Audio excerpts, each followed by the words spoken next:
Приветствовать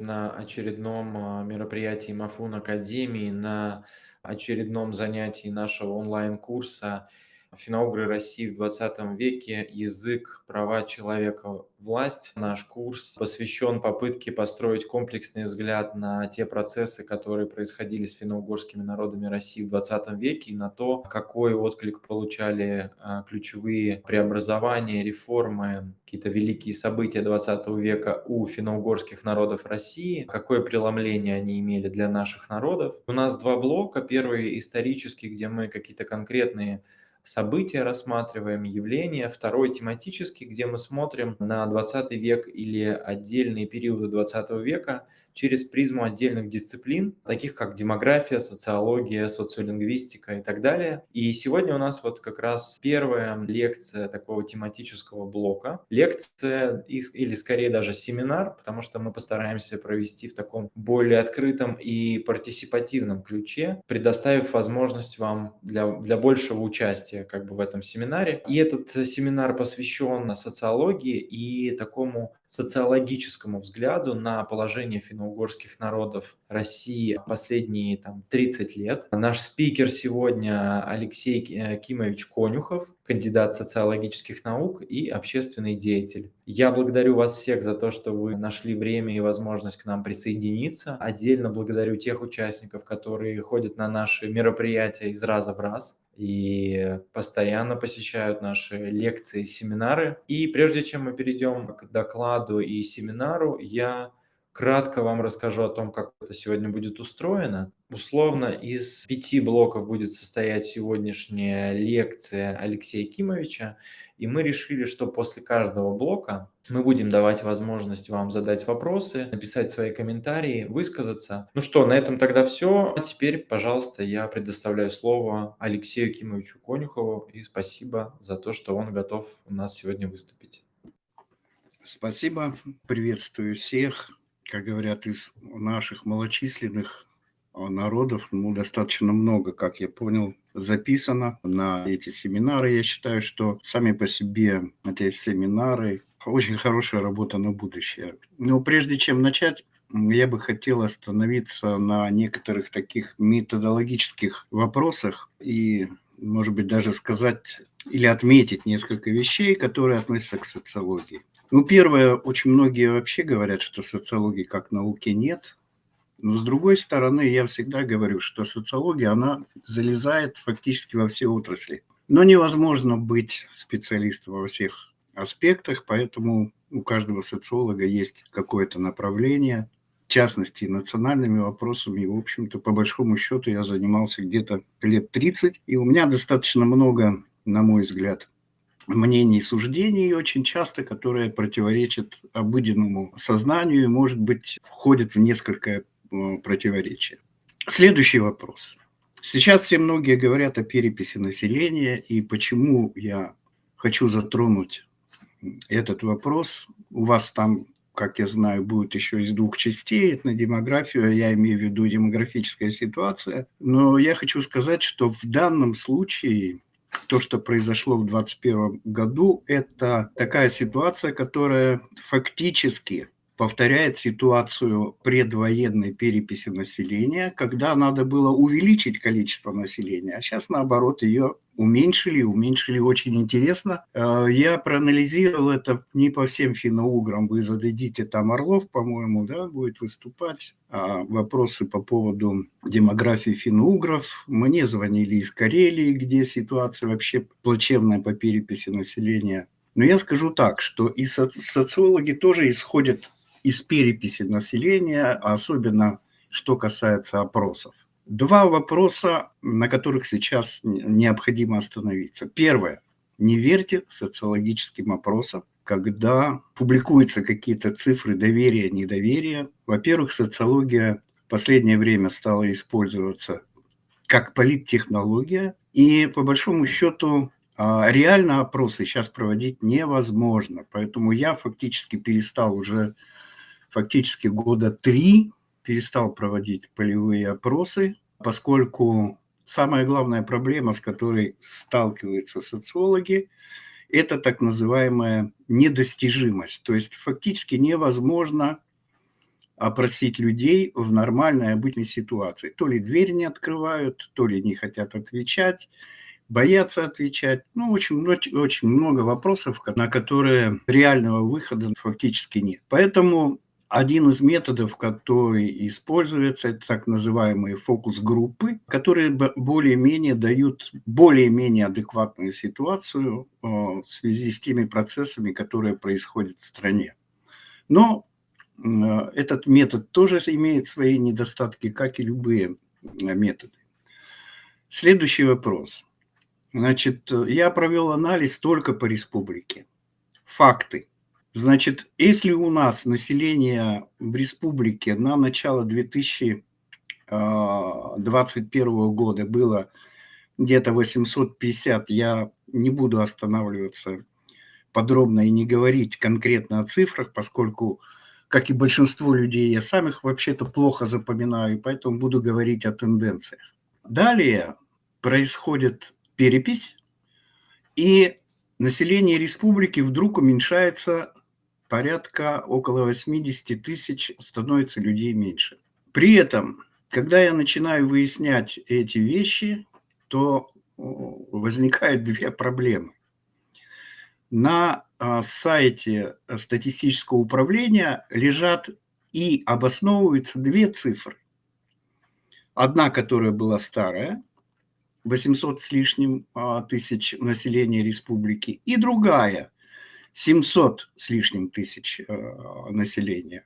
Я сразу скажу, что за 9 месяцев такого не может быть, чтобы население, например, одной республики, вдруг из населения республики исчезли почти 80 тысяч человек. Поэтому сразу возникает вопрос, а где адекватные данные? Мы, социологи, обычно пользуемся муниципальной статистикой, то есть это то, что фиксируется в ЗАГСах. Смерти, рождения и так далее. Да? И эти цифры обновляются каждый год. И поэтому на даже сайте висят цифры двойные, где 800 с лишним тысяч, это по данным ЗАГСов, и 700 тысяч с учетом корректировки переписи населения. Дальше что происходит в республике? В республике, как вы знаете, опрашиваются не люди, вообще в принципе, а домохозяйства. В республике где-то 48% домохозяйств было опрошено реально, то есть люди приходили, опрашивали людей. Но они опрашивали или главу домохозяйства, или представителя домохозяйства. Значит, если 48, то реально они разговаривали только с 20, опросили 24%. Дальше данные берутся, чтобы восполнить это из данных так называемых домовых книг, где не указана национальность вообще, не указан уровень образования, ну, даны данные, фамилия, имя, отчество, значит, года рождения, то есть те данные, которые были восполнены. Таким образом, мы спокойно приходим к выводу, что этим данным, особенно по национальному составу Российской Федерации, доверять в принципе нельзя. Даже такой практический вопрос, когда у нас предстоит в Республике Коми съезд Коми народа, а у нас он проходит достаточно жестко по квотности районов, городов, я сказал своим коллегам о том, что вы исходите из переписи 2010 года, более-менее она была проведена адекватно. Поэтому опираться и, скажем так, волноваться по этому поводу, я думаю, не следует. здесь явно прослеживаются бюрократические вопросы. Следующий момент. Я проанализировал по муниципальным образованиям. И как вы думаете, когда легче подтасовать цифры? Легче подтасовать цифры в каких-то больших данных. Поэтому у нас сельские районы, в принципе, население и уменьшилось, но не намного.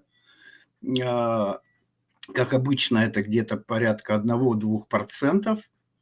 Я имею в виду ежегодно. А здесь за 9 месяцев в процентном отношении в целом по республике, я думаю, что ситуация по другим регионам аналогичная, уменьшилась на 9,1. Но когда я смотрю в разрезе муниципальных образований, то что мы получаем? В сельских районах более-менее количество людей вписывалось в общий тренд, который невозможно было изменить. Он был, и этот тренд уже даже не 20 лет, а те же 30 лет на снижение в целом финно-угорского населения. Получилось так, что, например, город Сыктывкар, где больше всего населения, срезано было порядка 10 с лишним процентов. Город Ухта, второй, вообще порядка 15%, даже около 16%. То есть большие базы данных взяли их и урезали. На причинах я останавливаться не буду, но я хочу подчеркнуть следующий момент, о котором мы будем говорить. На слайдах я не буду останавливаться, особенно на таблицах, вы потом их посмотрите. Я буду говорить о трендах. И еще один вопрос.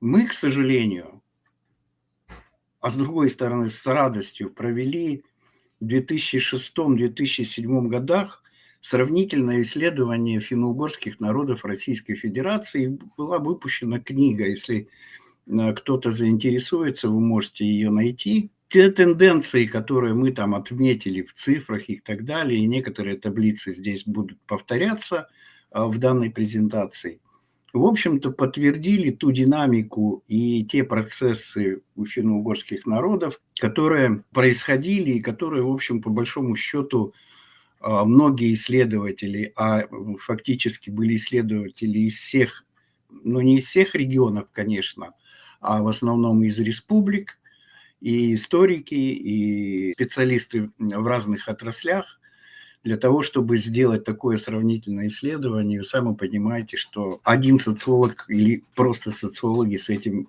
просто не справятся. Поэтому это комплексное исследование. Другой вопрос, что мы потом не стали иметь возможности провести через какое-то время такое же сравнительное социологическое исследование, хотя бы подтвердить те данные, которые мы получили. Но, в принципе, жизнь показывает, и анализ, мой анализ ситуации в Республике Коми, поскольку мы проводили мониторинг каждый год разных процессов, которые происходили в целом всего населения, не только по национальности Коми, а по выборке по всему населению республики. Те процессы, о которых мы тогда писали, они, в принципе, по большому счету и в большинстве своем подтвердились, в том числе, что касается этнодемографических процессов.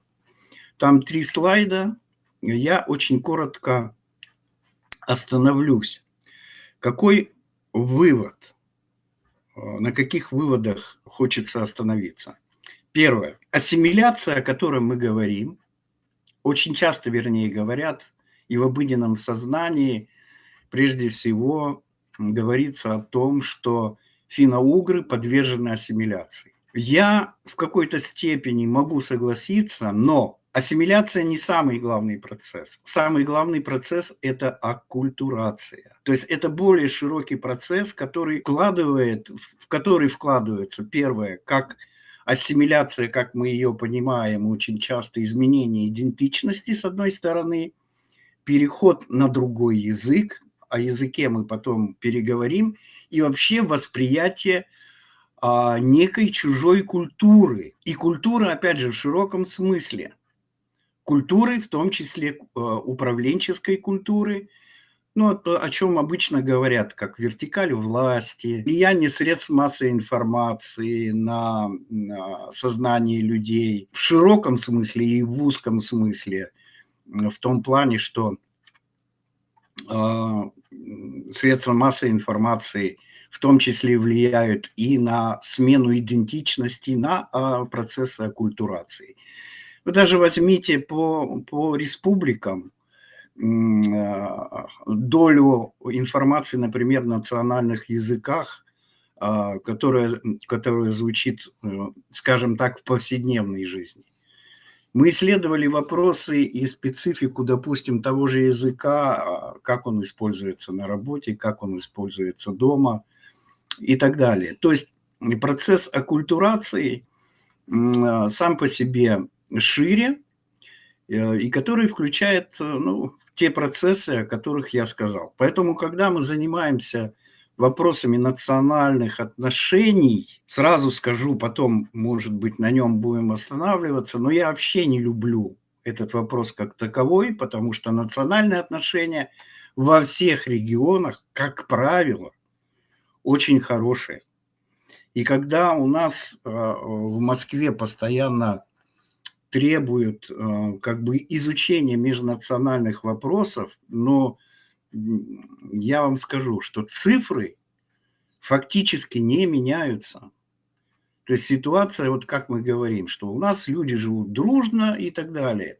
То есть тут вопрос не межнациональных отношений, а здесь вопрос того, как влияет политика, как влияет экономика, как влияют управленческие вопросы, в широком смысле политика, на те процессы, которые происходят в той или иной национальной среде. Теперь следующий вопрос. Если это не совсем процесс ассимиляции, да, который происходит, о котором в целом можем говорить, то что влияет в большей степени на сокращение численности населения? Вернее, я сейчас подскажу, на сокращение численности населения финно-угорских народов. Это процесс миграции, вернее, даже процесс иммиграции. Особенно это почувствовали регионы, которые живут ближе к центрам, я имею в виду, ближе к Москве и ближе к Санкт-Петербургу. И как вы можете догадаться, что молодежь, особенно, я скажу, потому что процессы, они происходят примерно одинаковые, но по республике Коми это основной процесс, когда мы, скажем так, говорим о том, что да, вот мы теряем молодежь. Но это абсолютно понятно. И абсолютно это главный фактор, который был в последнее время, потому что психологически человек устроен таким образом, что на начальном периоде его жизни, то есть в молодом возрасте, он мало внимания обращает на национальные вопросы. Ему надо строиться в жизни, ему надо создать семью, заработать, повыситься в неком статусе и так далее. К национальным вопросам люди в основном обращаются, особенно те люди, которые находятся, так называемые диаспорные, хотя они не диаспорные, то есть условно коми или там амари, которые живут условно в Москве. Как правило, они устаканивают свою жизнь и уже в более позднем возрасте начинают возвращать свои так называемые финно-угорские корни. То есть происходит процесс реидентификации. Еще на одном моменте остановлюсь. До ковида в целом социально-экономическая ситуация, она хоть ухудшалась, но не так сильно. И мы должны обратить внимание в связи с той же переписью, что перепись проходила в 2021 году. И это были последствия того, в общем-то, в какой-то степени благоприятного периода десятых годов и так далее, когда с точки зрения оккультурационных и ассимиляционных процессов мы, я имею в виду финно-угры, теряли население, то уже ближе к так называемому ковидному периоду, а ковидный период – это кризис, без всякого сомнения, причем очень широкий кризис, который касался в том числе и экономических вопросов, то ситуация была связана с уменьшением населения. Теперь почему еще невозможно доверять переписи населения? Затем после ковида мы въезжаем в еще больший кризис социально-экономический. И если мне кто-то сейчас скажет, что мы живем прекрасно, а я могу привести в том числе цифры экономического состояния людей, то, естественно, период кризиса начинается так называемый процесс реидентификации. Что это означает? Например, мы берем по уже жизненному опыту, например, 80-е годы, начало 80-х, конец 80-х и начало 90-х годов. Таким образом, психология человека устроена так. Если он живет более-менее нормально, более-менее хорошо экономически, более-менее благополучно, то, естественно, он начинает ассоциировать себя с более крупными социальными общностями или в данном случае категориями. То есть, когда мы говорим там условно, то мы советский народ, мы россияне, мы, значит, граждане России и так далее.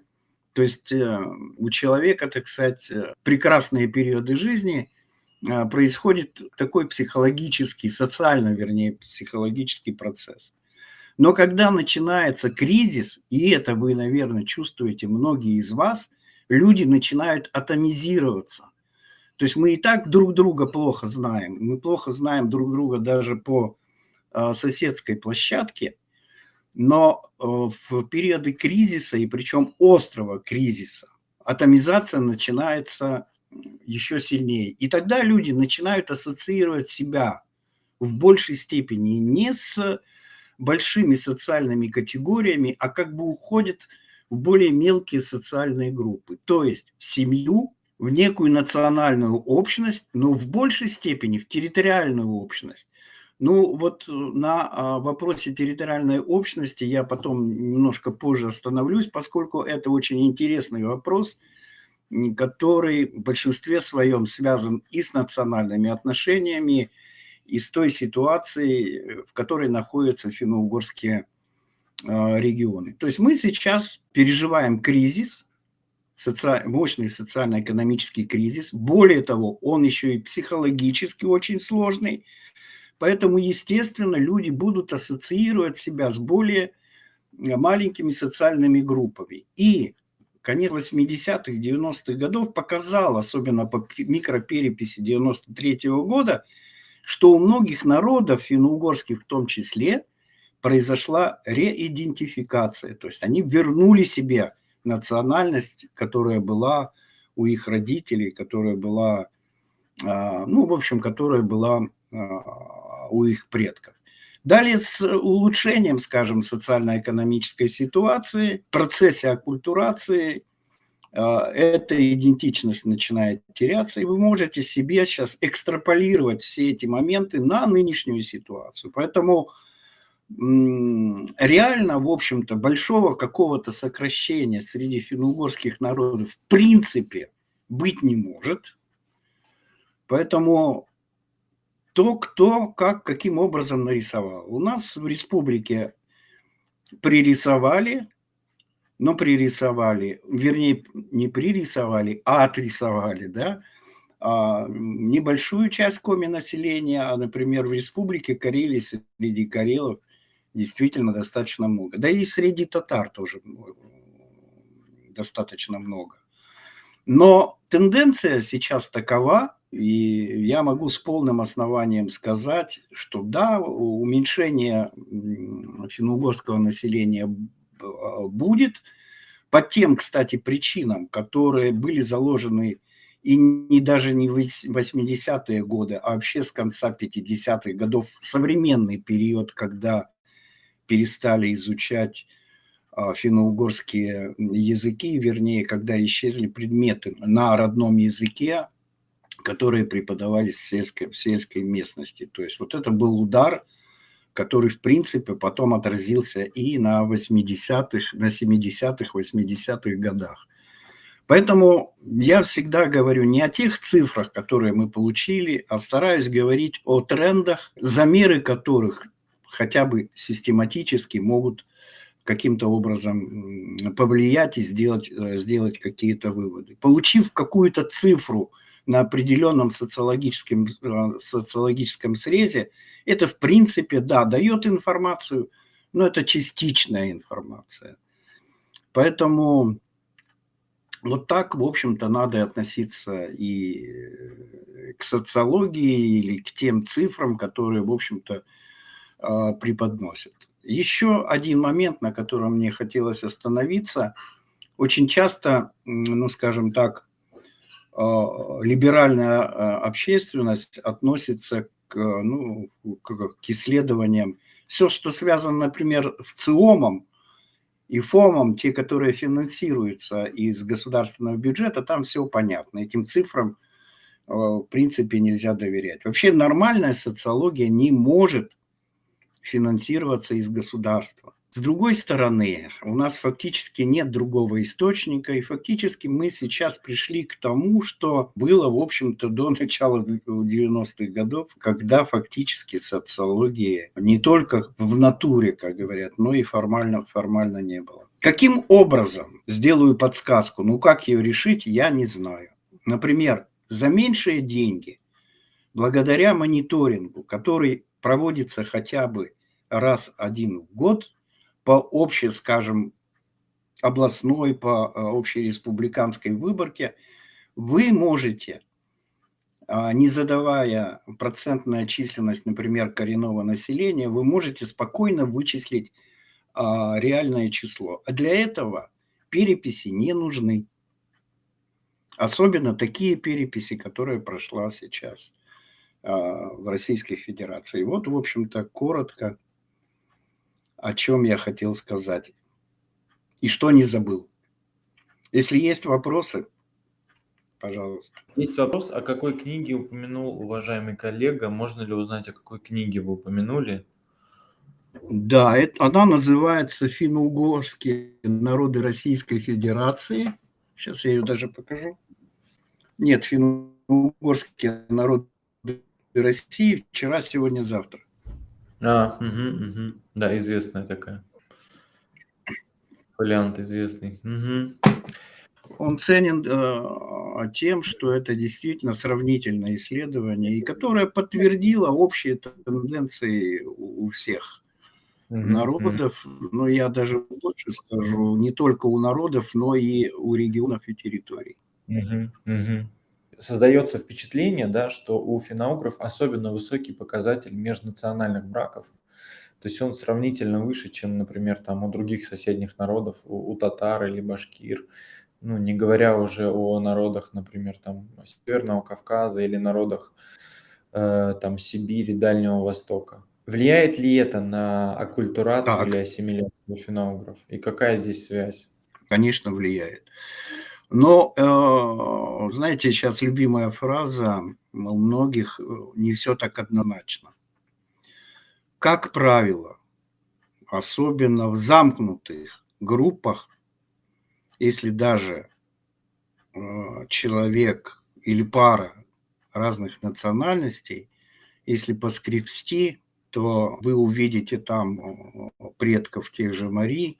По нашим исследованиям, которые были, самый высокий процент межнациональных браков был у коми. Но я всегда говорю, если вы будете жить в Сыктывкаре, вы увидите, что среди русских очень многие как раз коми. Я как раз и говорю о той идентификации, о которой я говорил. Да, этот процесс влияет, но он не самый страшный. Почему я говорю в большей степени о территориальной общности? И поскольку пока вопросов нет, но жалко, поскольку я в большей степени люблю некую дискуссию, немножко забегу вперед, поскольку вопрос такой. Значит, первое, мы замеряли идентичность человека с точки зрения, ну, скажем так, национально-государственного строительства. Что это означает? Исторически многие помнят, или, по крайней мере, читали, которые более молодые, что была такая тенденция всех обозвать людей советским народом. Чего только не делалось в связи с этим вопросом. Но это обычная так называемая имперская политика, когда людей приводят к некой единой идентичности. И недаром я называю, что у нас и партия называется «Единая Россия». Только из одного названия вы можете понять, что, в чем заключается вопрос. Если мы вспомним, скажем так, великих классиков социологии, то есть механическая солидарность и есть органическая солидарность, который писал еще в свое время Эмиль Дюркгейм, и работы которого в том числе в этом направлении продолжал наш коми-земляк Петерим Александрович Сорокин. Так вот, что это обозначает? Сейчас особенно четко, и причем я знаю, что из Москвы приходят, так сказать, команды о том, чтобы социологи в том числе изучали такой процесс, как российская идентичность. То есть, чтобы люди себя чувствовали, когда идентифицировали себя с кем-то и с чем-то, с некой социальной общностью или категорией, говорили, что я россиянин. Далее мы идем последовательно, как россияне воспринимаются за границей. Да? Это русские в большинстве своем. Поэтому вот эта концепция – это концепция так называемой механической солидарности, когда из многих частей пытаются соединить что-то, чтобы было и работало. Да? Это такой вот механизм, когда у вас огромное количество запчастей, и вы хотите собрать велосипед. Но у вас почему-то к велосипеду колесо от КАМАЗа, и вы не знаете, куда его деть. Может быть, это не слишком удачная аналогия, но в принципе так, в общем-то, и происходит. Таким образом, мы замеряли идентичность человека. Вот когда спросить человека о том, кем вы себя считаете, и очень многие противники того, как, скажем, мы работали в тех же вопросах, которые мы задавали респондентам, ну, например, возьмем гражданин России, житель республики Коми, хотя у нас даже и был закон о гражданстве, житель населенного пункта, там, города, села и так далее, то в данном случае, если вы спросите человека, то у него многоаспектная идентичность. Он и гражданин России, он и мужчина. Возьму себя там, я и Коми, ну Коми еще такой-то, значит, я там живу в Сыктывкаре. И в данном случае, когда социология занимается вот такой безделицей, то мы никогда не сможем выделить ту или иную идентичность. Вот мы задавали вопрос, что люди какую идентичность предпочитают. Так вот, что происходило? То есть тогда в благополучные годы, так называемые сущностные годы, которые были связаны с хорошей экономической, социально-экономической ситуацией, все больше людей постепенно принимали так называемую российскую идентичность. Подчеркиваю, что в идентичности язык – это не самое главное, как очень многие считают. В большинстве своем у людей в совокупности, если мы возьмем, идентичность территориальная. То есть более некой замкнутой группе. То есть если мы в совокупности возьмем, там, причем по регионам, по районам и по городам нашим, допустим, республики, она разная. Но территориальная идентичность, она преобладает. И отсюда, кстати, текут вопросы, не вопросы, а вернее обеспокоенность, так называемая, о так называемом сепаратизме. Потому что люди, естественно, живут, общаются в более маленькой социальной среде, и они ее предпочитают. То есть это либо жители республики, либо я житель населенного пункта села и так далее. То есть вот этот вопрос навязывания, механического навязывания более крупной социальной категории, как российский народ, он, в общем-то, да, имел свои результаты, но, опять же, я подчеркиваю, что в кризис эти процессы будут проистекать в обратном направлении. И это обычная, в общем-то, ситуация. В разных регионах это по-разному происходит. Допустим, в республике Коми достаточно мощная миграция и туда, и обратно. Но сюда, вернее, она стала меньше, поскольку рабочих мест нету. Есть рабочие места, только связанные, в основном связанные с добывающей промышленностью. А в добывающей промышленности много населения, много рабочих рук не надо. Поэтому за те жирные годы, когда мы не вложились в экономику республики, в частности, ну и России в том числе, то, естественно, вы будете терять в связи с миграцией то население. Поэтому население в данном случае не жалко. Оно будет убывать у нас в республике, будет убывать и в других регионах. Ну, например, в сельских регионах, ну, я предположительно, если что-то, так сказать, как я сказал, мы говорим о тенденциях, то, например, в республике Мариэл это не будет происходить так сильно. Единственное, будет влиять в большей степени так называемый вахтовый метод, когда люди будут уезжать на какой-то более срочный, ну, более долгосрочный, вернее, период. Но это ведь тоже миграция. Это тоже изменение социального и территориального статуса. Поэтому это очень влияет в том числе и на статус человека, и на многие другие процессы. Но в более замкнутых социальных группах они более крепкие. Ну, возьмем даже можем сравнить Ижемский район, это где коми-ижемцы, и Усыльма, русский старообрядческий регион. Вот. Там миграция, да, происходит, но она происходит в республику, а не вне республики. Поэтому я, честно говоря, не вижу каких-то больших проблем.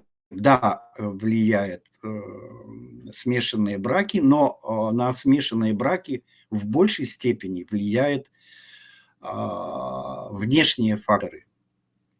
Внешние факторы, связанные с миграцией, связанные с обустройством жизни. В более замкнутых социальных группах, сельских, естественно, там межнациональных браков будет меньше. Но я подчеркиваю, что, например, когда мы исследовали и сравнивали разные финно-угорские регионы, то смешанных браков в республике Коми было больше всех в процентном отношении. И здесь еще играет очень значительный фактор роли женщины. Финно-угорские женщины исторически, но я могу сказать это на примере коми-народа, хотя христианизация произошла достаточно давно, но роль коми-женщины, в общем-то, значительно и до сих пор отличается от роли или той социальной модели, которая, так сказать, веками все-таки, даже веками навязывалась, но коми-женщины более свободные, поэтому женщины, извините, вы виноваты в ассимиляционных процессах. Но это шутка. Я хотел еще добавить вот свое наблюдение. Да, что вот мне кажется, таких сельских, в сельской местности, там, где достаточно, как бы это сказать, такая самозамкнутая и плотная среда, да, и поддерживается, ну, местный национальный язык, очень часто, ну, по крайней мере, раньше это было вот в поколении тех, кому там 50-60 лет, очень часто можно было встретить случаи, когда там есть межнациональная семья, где, например, там удмурт и, например, татарка, и эта татарка будет жена, ну, знать удмуртский язык, ну и там вполне вероятно, что дети будут говорить на обоих языках в семье, и это не является чем-то, ну, как бы неестественным. То есть в случае вот таких сообществ межнациональные браки, можно сказать, что, ну, не влияют на эрозию национальной идентичности. Да, совершенно правильно, я полностью с тобой согласен. Мгм. Здесь, как я всегда говорю, влияет и внешний фактор, да. Мгм. Внешний фактор в чем заключается? В системе образования.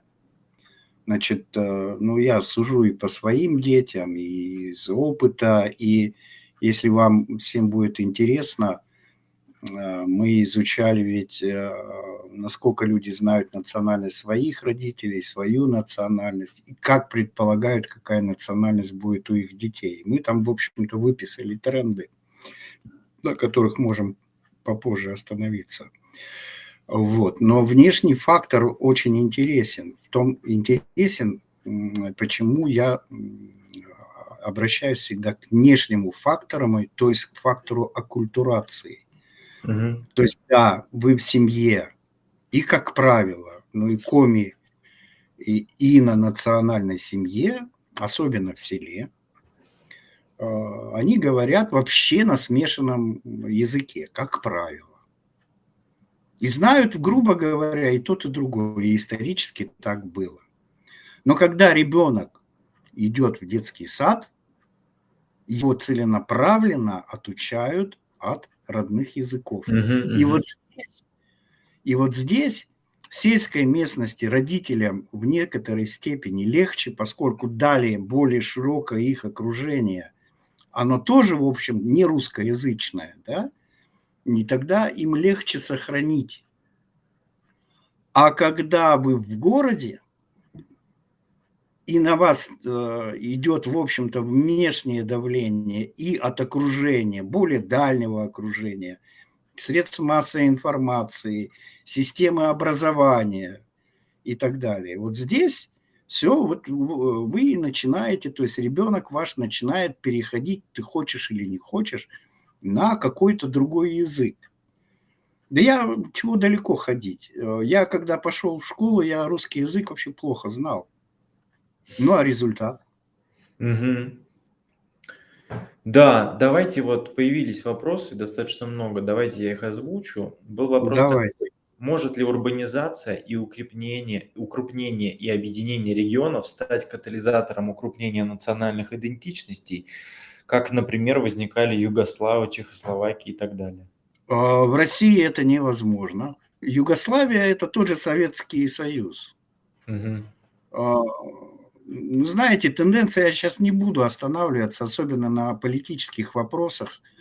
Любая централизованная организация в силу естественных причин, поскольку люди всегда дифференцируются. Вот по большому счету, я говорил о механической солидарности, когда люди одинаковые, но мы же всегда хотим отличаться друг от друга. Мы начинаем критиковать свою подругу, своего друга, значит, ну, с мужской категории, что ты там, почему ты там не пьешь и так далее. Но каждый человек в какой-то степени хочет дифференцироваться, поэтому он будет дифференцироваться. Когда создается империя, когда она приносит благо, но она приносит благо, как правило, только метрополии, что у нас и происходит. Ведь недаром отсюда, по большому счету, из регионов звучит, что там Москва зажалась, там, ну и так далее и тому подобное. Поэтому в России и исторически по тенденции будет происходить процесс не интеграции, а дезинтеграции.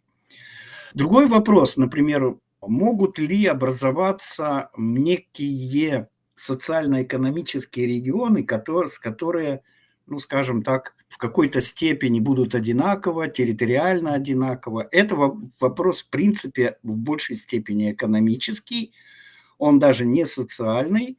Но, в принципе, такие реалии могут быть.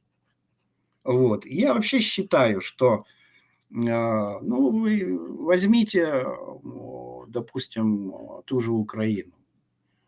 Тенденция сейчас в современном мире такова, что, как правило, люди строят политические нации. А политическая нация – это не есть национальное государство в чистом виде.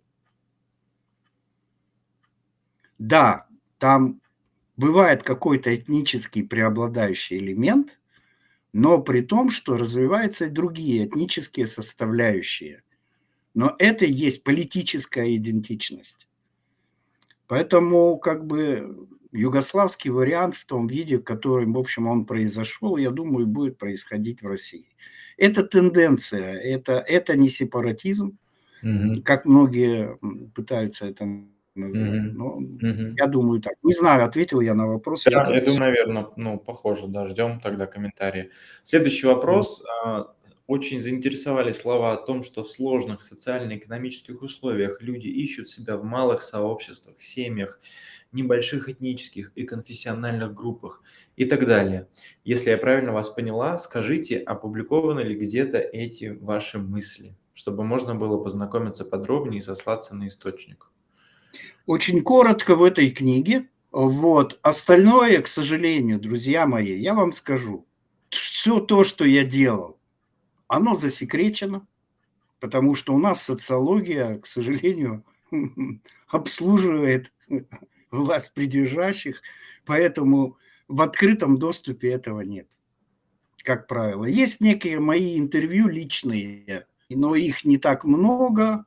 Первое, если, так сказать, вернуться к биографии, я еще и государственный деятель в свое время был. Тогда, естественно, говорить не мог и не занимался социологией в полной мере. Но вот это тоже беда социологии в Мгм, мгм. России. Я не могу опубликовать, и очень многие исследования, кстати, хочу подчеркнуть слушателям, что когда просто обозначается какая-то цифра и не говорится, какая была выборка, какой был использован метод, не верьте, не верьте. Вот в данном случае я, конечно, не стал приводить здесь, откуда это взято и какая была выборка, какой метод, поскольку просто места нету. Но обычно в отчетах, которые я пишу, я всегда пишу все это, так сказать, чтобы это было вот так. Есть как есть, понимаете? То есть Хорошо, спасибо. Значит, следующий вопрос. Видел исследование, в частной, которое. в частной беседе и на вашем семинаре я могу об этом сказать. Мгм, мгм. Потому что в данном случае Да. я выступаю не как социолог, а в большей степени как общественный деятель. Мгм, мгм. Вопрос. Где-то видел исследование, которое подсчитало, что у представителей финно-угорских народов особенно высока вероятность и статистика самоубийств по сравнению с другими народами мира. Слышали ли вы о такой статистике? И если да, то чем она может быть объяснена с точки зрения социологии? Да. Почитайте работу социологии Петерима Сорокина, которая, по-моему, так и называется «Самоубийство» тоже. И работа Дюргейма тоже называется «Самоубийство». Там, в общем-то, причины написаны и достаточно четко. Почему больше? Прежде всего, это связано, опять же, с вопросами оккультурации и с вопросами потери своего статуса. Выше самоубийства у тех людей, у тех, вернее, даже финно-угров, у которых процесс урбанизации и процесс перехода к, ну, скажем так, к экономике, он происходил достаточно быстро и резко. То есть вот, проще говоря, например, если даже возьмем Сыктывкар, вопросы происходили, да, в принципе, в большей степени, чем у других народов, у финно-угорских. Но когда происходило какое-то большое строительство, например, в Сыктывкаре, лесопромышленном комплексе, и когда много народу заезжало и так далее, и когда люди коренной национальности стали терять свой статус, а статус, он всегда происходит в сравнении. Ну, проще говоря, у тебя такая зарплата, а у этих вот такая. То есть здесь в большей степени социально-экономические причины. И далее причины культурологические, связанные прежде всего с изменением образа жизни. То есть урбанизация, хочешь не хочешь, переход к более крупным социальным общностям, он всегда происходит достаточно сложно, и люди находятся в маргинальном состоянии. А маргинальное состояние – это когда переход из одной системы социального статуса в другую систему. Ну или, проще говоря, например, как достаточно сложно адаптироваться, например, национальным студентам, которые приезжают учиться в город. Там начинаются всякие проблемы. Поэтому тот же процесс урбанизации среди финно-угорских народов, хочешь не хочешь, он будет происходить, это понятно. Но в этом отношении я хочу сказать, что, например, в Финляндии этот процесс урбанизации прошел относительно спокойно, а не рывками, как у нас происходит в России. У нас же как происходит? Если что-то и строится, ну это один из аспектов, конечно, то это какое-то крупное предприятие, которое изменяет статус людей, даже не просто людей, а целой социальной группы или этнической группы. Это тоже одна из причин. Ну и в основном финно-угры ведь в большей степени атомизированы, то есть большие территории относительно. Ну, там я не могу сказать это про Мариэл, но и раньше ведь и Мари жили на более больших территориях, правильно? Это ведь тоже закладывается. Ну, а Республика Коми, так посмотрите на карту. Вот и все. То есть мы в большей степени атомизированы и в большей степени психологически подготовлены к так называемой механической солидарности и к более мелким социальным группам. Да, я, кстати, не сказал о том, что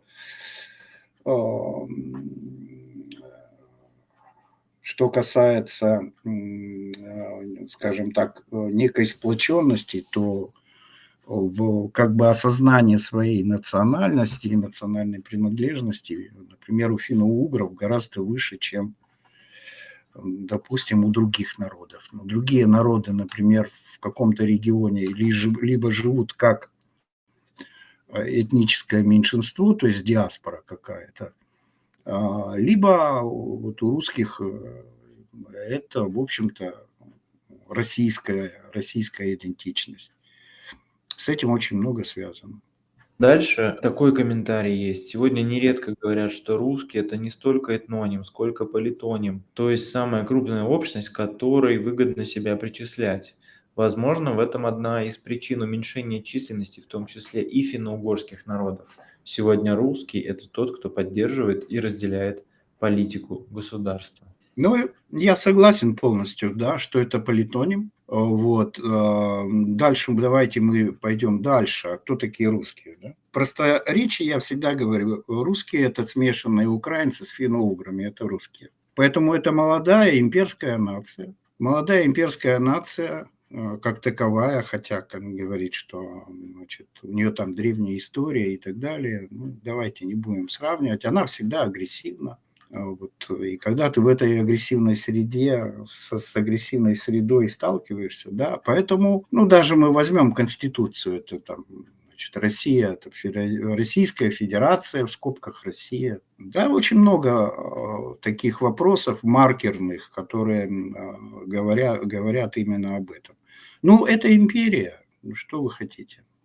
Ну, это такой исторический этап, к сожалению, для нашей жизни, ну, скажем так, ну, не знаю, как молодых, но на моей жизни уже несколько процессов распада этой империи происходит. И что теперь? Ну, ничего не сделаешь, да?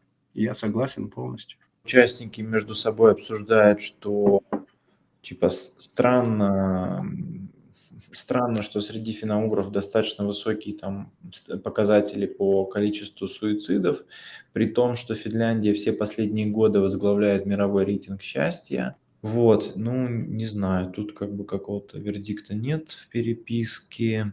Есть такой вопрос. Это очень сложный вопрос, и я его в полной степени не ответил, почему я сказал. Почитайте.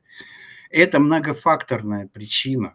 очень многофакторная. И я вам скажу, ну, скажу честно, у меня четко однозначного мнения нет. И я думаю, что из моего ответа вы это почувствуете. В свое время, когда мы проводили это исследование, я хотел и дальше, и эту ситуацию я раскручивал еще в 90-х годах с теми ребятами, скажем, раннего финно-угорского движения. Я выдвигал, когда мы встречались, выдвигал такую идею, что давайте мы проведем сравнительное, в том числе исследование, но не будем брать крупные вопросы, да, потому что социология – это, к сожалению, социология очень дорогая наука.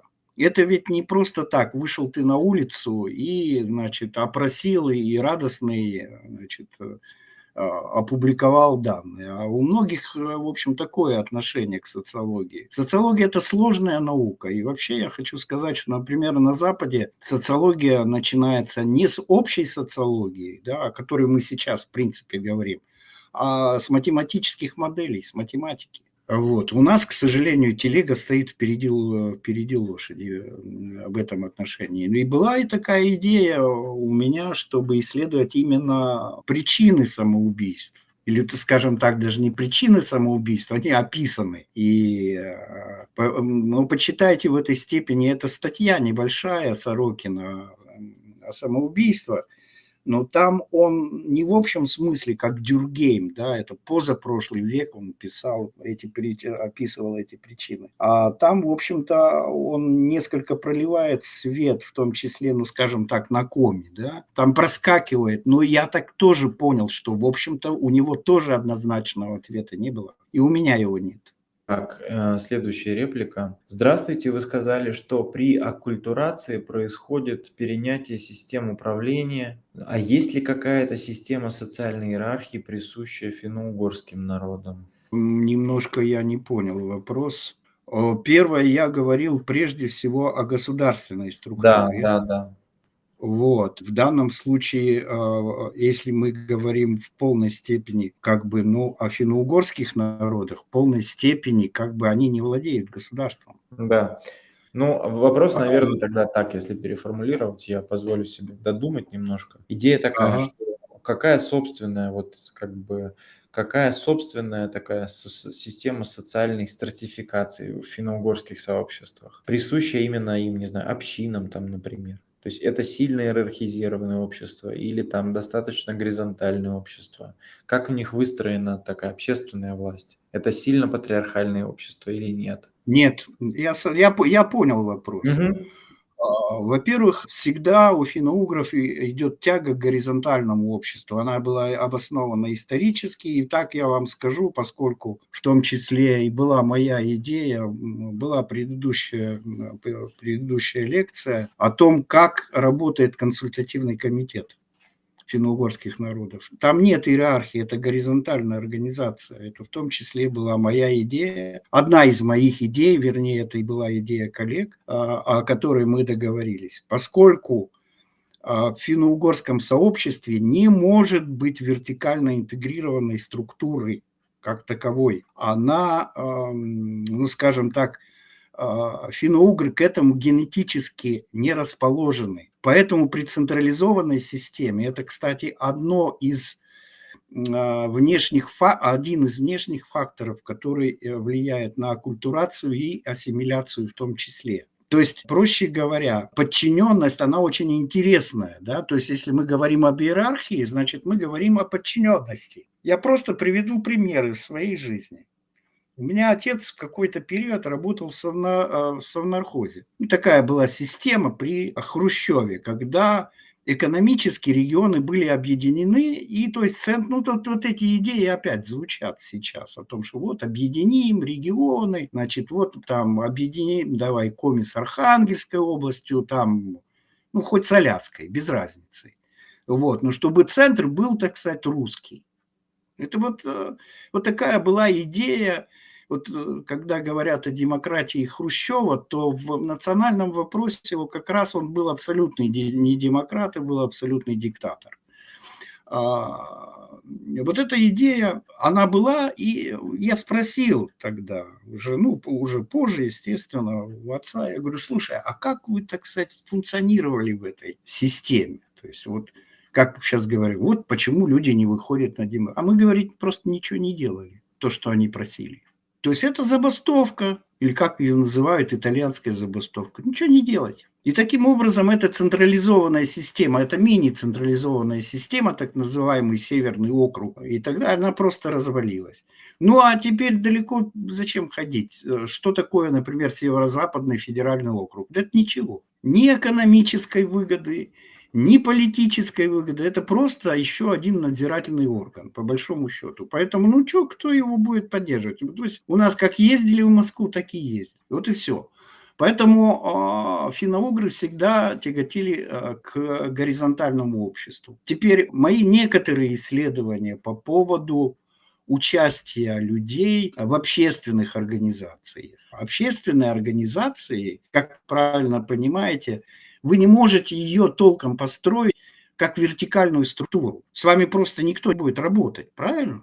В большинстве своем. Если только нет какой-то заинтересованности, там сказать, материальной и так далее. Но по всем исследованиям, и все финно-угры, мы тогда тоже несколько касались этого вопроса, особенно по Коми, то в деятельности общественных организаций коми участвуют гораздо больше, чем представители других национальностей. То есть, с одной стороны, как бы внешне все тихие, никуда не лезут, но тихо-тихо копают. Вот, в общем-то, так сказать, в простом смысле это картинка. Причем интересы достаточно различные. То есть не обязательно, скажем так, национально-культурного толка. Поэтому я всегда отношусь к этому, к этой системе. Общество нам всем навязывает вертикальные структуры.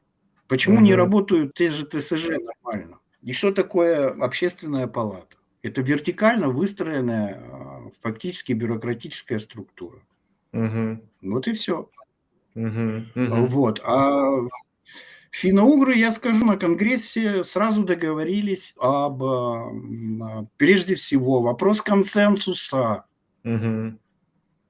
Независимо от того, насколько экономически, допустим, развита Финляндия или насколько больше венгров, голос один.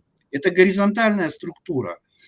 Она имеет свои недостатки, но она более жизнеспособна. Любая вертикальная структура, жизненный ее цикл вертикальной структуры гораздо меньше, чем горизонтальной. Но решения принимаются сложные и так далее. Ну вот как у нас всегда говорят, ну Евросоюз пока там договорятся, значит, мы тут атомную бомбу-то и скинем. Вот. А при этом, конечно, вопрос согласования интересов и так далее, он более сложный. И в связи с этим в том числе и создается такая ситуация, что вот какие-то неэнергичные, какие-то вялые. Все это не так. Давайте смотреть по конечному результату, а не то, что, так сказать, мы сейчас видим. Почему я и говорю, что социология – это не о цифрах сегодняшних, социология – это о трендах, причем достаточно глубоких и, к сожалению, к нашему. Это те вещи, которые, ну, скажем так, нормальному человеку необходимо понять, и необходимо понять в том, что нет чего-то единого, да, что такое социальная жизнь? Это многоаспектность. А когда у тебя извилин в голове нет, ну, все, вперед из песни, вертикальная структура. Я начальник, ты дурак. Ты начальник, я дурак. Вот и все. Да, спасибо. Давайте, наверное, я думаю, И, что... к сожалению, по этому пути, отдавшись, пошел АФУН, Финно-Угорская ассоциация финно-угорских народов. Она пошла по вертикализации. Ну и что мы ее видим? Даже несмотря на то, что она якобы поддерживается государством. Ну, поэтому какие бы сложности у организации, но это уже теория организации, теория управления. То есть какие бы ни были организации, более жизнеспособная это горизонтальная структура. Спасибо, Алексей Генович. Я предлагаю двинуться к следующему, наверное, разделу. Здесь, кажется, вопросы исчерпаны. При этом достаточно много времени прошло. Давайте, может быть, вот на чем вам самому хотелось бы остановиться из тех Не слайдов? знаю, мне все равно. Мне все равно абсолютно. Мне показалось, что очень интересно относительно вот национальной идентичности и передачи языка. Ну, я уже как бы несколько сказал об этом. Ага. Вот мы изучали данный вопрос. Ну, во-первых, давайте очень коротко о языке и вообще об идентификации. Значит, у нас сложилась такая ситуация, поскольку другого вопроса нет, мы, когда поднимаем национальный вопрос сам по себе, да, а национальный вопрос, когда у нас говорят, вот это культура, развивайте культуру. Национальный вопрос есть вопрос политический прежде всего. Значит, если это вопрос политический, то это вопрос власти и подчинения. Поэтому язык у нас в общественном, так сказать, дискурсе, он проявляется как бы вот, это своего рода маркер. То есть через отношение к языку выражаются в том числе и остальные проблемы. И вот эта зацикленность на языке, она, ну, скажем так, меня не очень радует, поскольку она как бы несколько отводит нас от основной ситуации, в том числе идентичности и в том числе от других аспектов нашей социальной жизни. Что касается языка, да, это процессы происходят, я имею в виду в данном случае ассимиляционные, в принципе вопросы аккультурации, но я всегда подчеркиваю, что они происходят прежде всего из-за внешних факторов. Ведь в советские времена что даже говорилось о чем? Если ребенок изучает и знает 2 языка, то значит он развивается неправильно. Давайте мы его отправим. У нас была такая 40-я, да и до сих пор есть 40-я школа. Значит, изучение многих языков, оно приводит, ну, скажем там, к ментальным нехорошим отклонениям. И это ведь концепция до сих пор жива.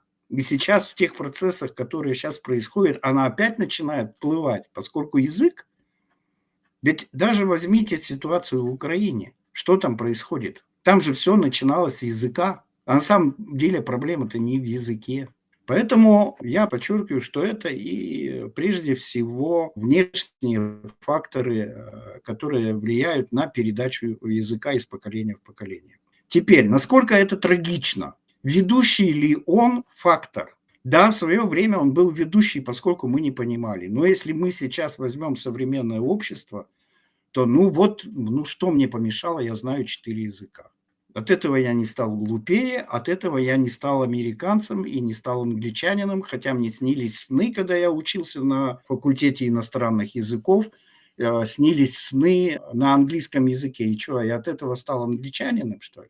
Поэтому в современном обществе на передний план, скажем, выдвигаются другие аспекты, о которых там, кстати, есть слайд. Вы можете посмотреть, я не буду останавливаться. В разных исследованиях, в общем-то, по-разному это трактуется, некоторые добавляют и так далее. Но прежде всего это общность территории, о чем я и говорю.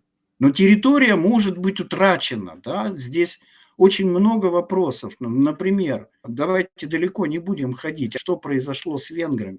И как они ищут свою идентичность? Ведь сейчас общеизвестно, что правительство Венгрии ищет контакты прежде всего с тюркскими народами, поскольку вроде как они считают, что Аттила – это, в общем-то, выходец, так сказать, степей, на которых, в общем, финно-угры и не жили. То есть откуда мы исходим? От того, что у нас вождь был Аттила, то есть это гунские так называемые племена, если кто знает историю, если не знаете, посмотрите, есть очень хороший художественный фильм, чтобы уже не залезать в другие, в более серьезные научные исследования, но, в общем, достаточно интересный фильм, он так и называется «Аттила». Которого называли «Бич Божий». Вот это вот переселение народов, оно в принципе было связано с ним. Теперь что происходит? Вот они ищут с одной стороны, но язык-то, основа, вернее, языка, она угорская.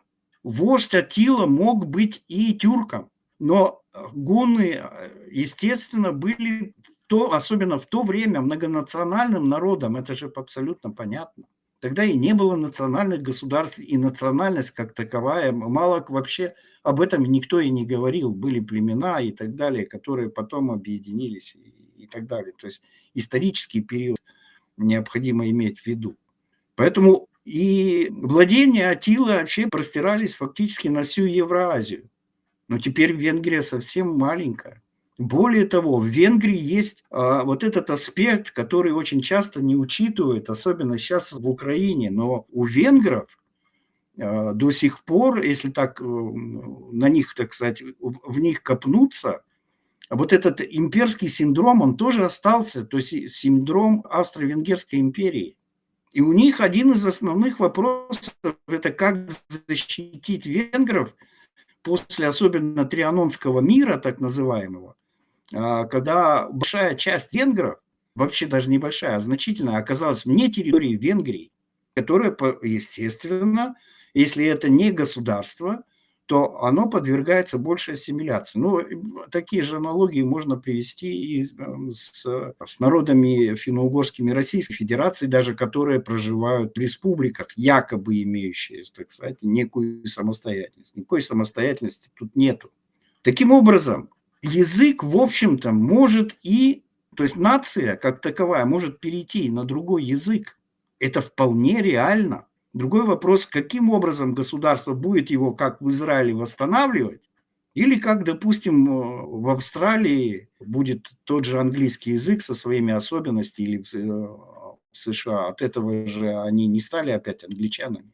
Поэтому это тоже, это мощный фактор, но не определяющий, о котором часто мы говорим.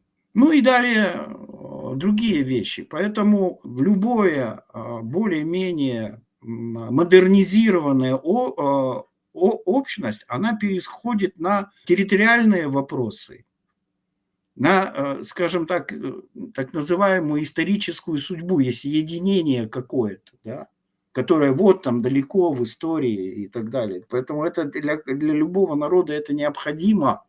Осознание того, что ты вот не вчера родился, а у тебя есть богатая культура, она причем древняя и так далее. Ну, что тут, о чем тут говорить?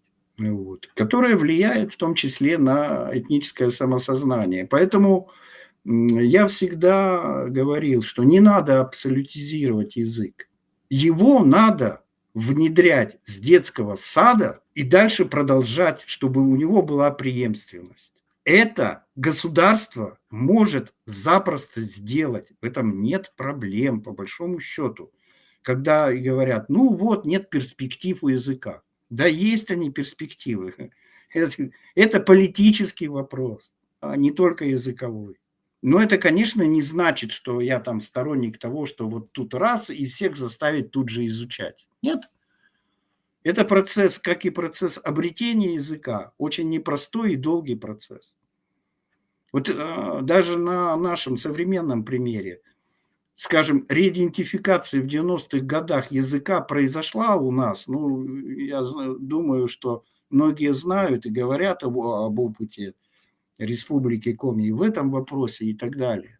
Но с началом их, вернее, даже с концом, потому что эти процессы начались в конце 90-х годов, даже в середине 90-х годов, пошел обратный процесс, который потом вылился в, так сказать, уменьшение значимости языка, я имею в виду общественной значимости с точки зрения того, что он стал изучаться или не изучаться.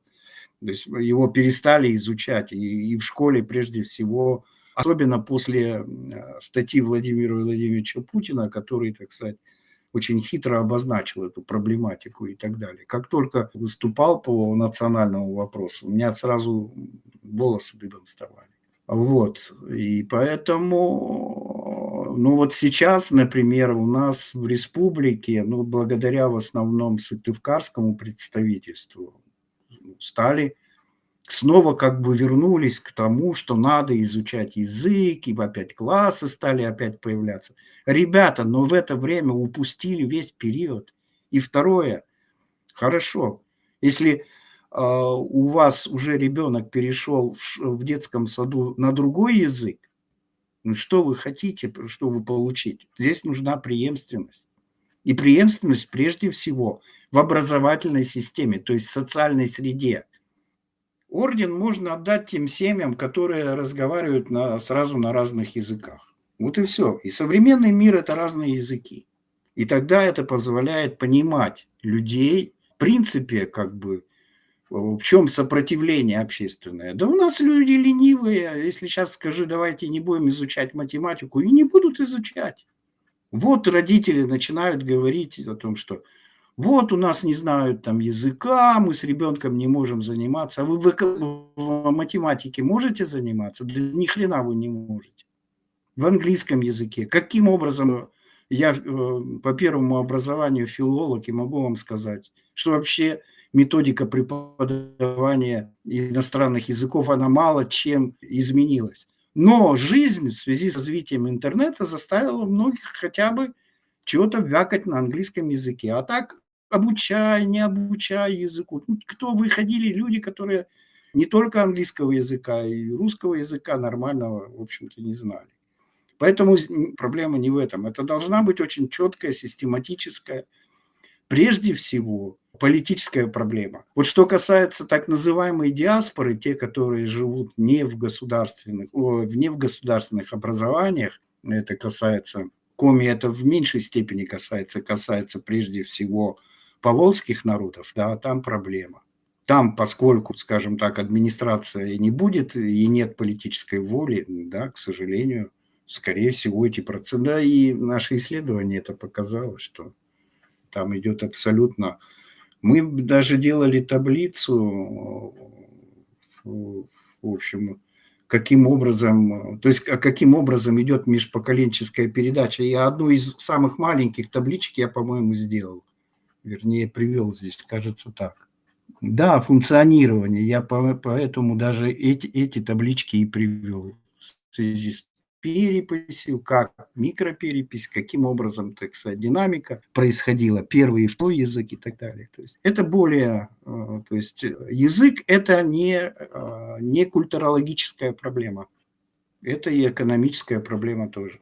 Мгм. Давайте мы тогда ждем вопросов. Я тогда позволю себе задать несколько вопросов самостоятельно на правах организатора. Меня вот Мгм. такой момент интересует. Как бы вы охарактеризовали социальную мобильность финно-угров? И почему, ну вот, как непрофессионалу, мне кажется, что финно-угры в социальной мобильности, ну, очень сильно уступают там другим нерусским народам. Да, если мы посмотрим определенные сферы, то там финно-угры вообще не представлены. А если они там и представлены, то обычно эти люди уже не идентифицируют себя как финно-угры. Возьмем, например, сферу финансов. Ну, кроме русских, там будут, не знаю, там армяне, там будут обязательно татары, азербайджанцы, там могут быть там еще какие-то представители других народов, могут быть финно-угры, да, там по реликтам фамилии можно узнать, что у человека там родители или бабушка, дедушка были, например, Мокша, да, но или там удмурты, но они сами уже, естественно, себя такими не считают, языка не знают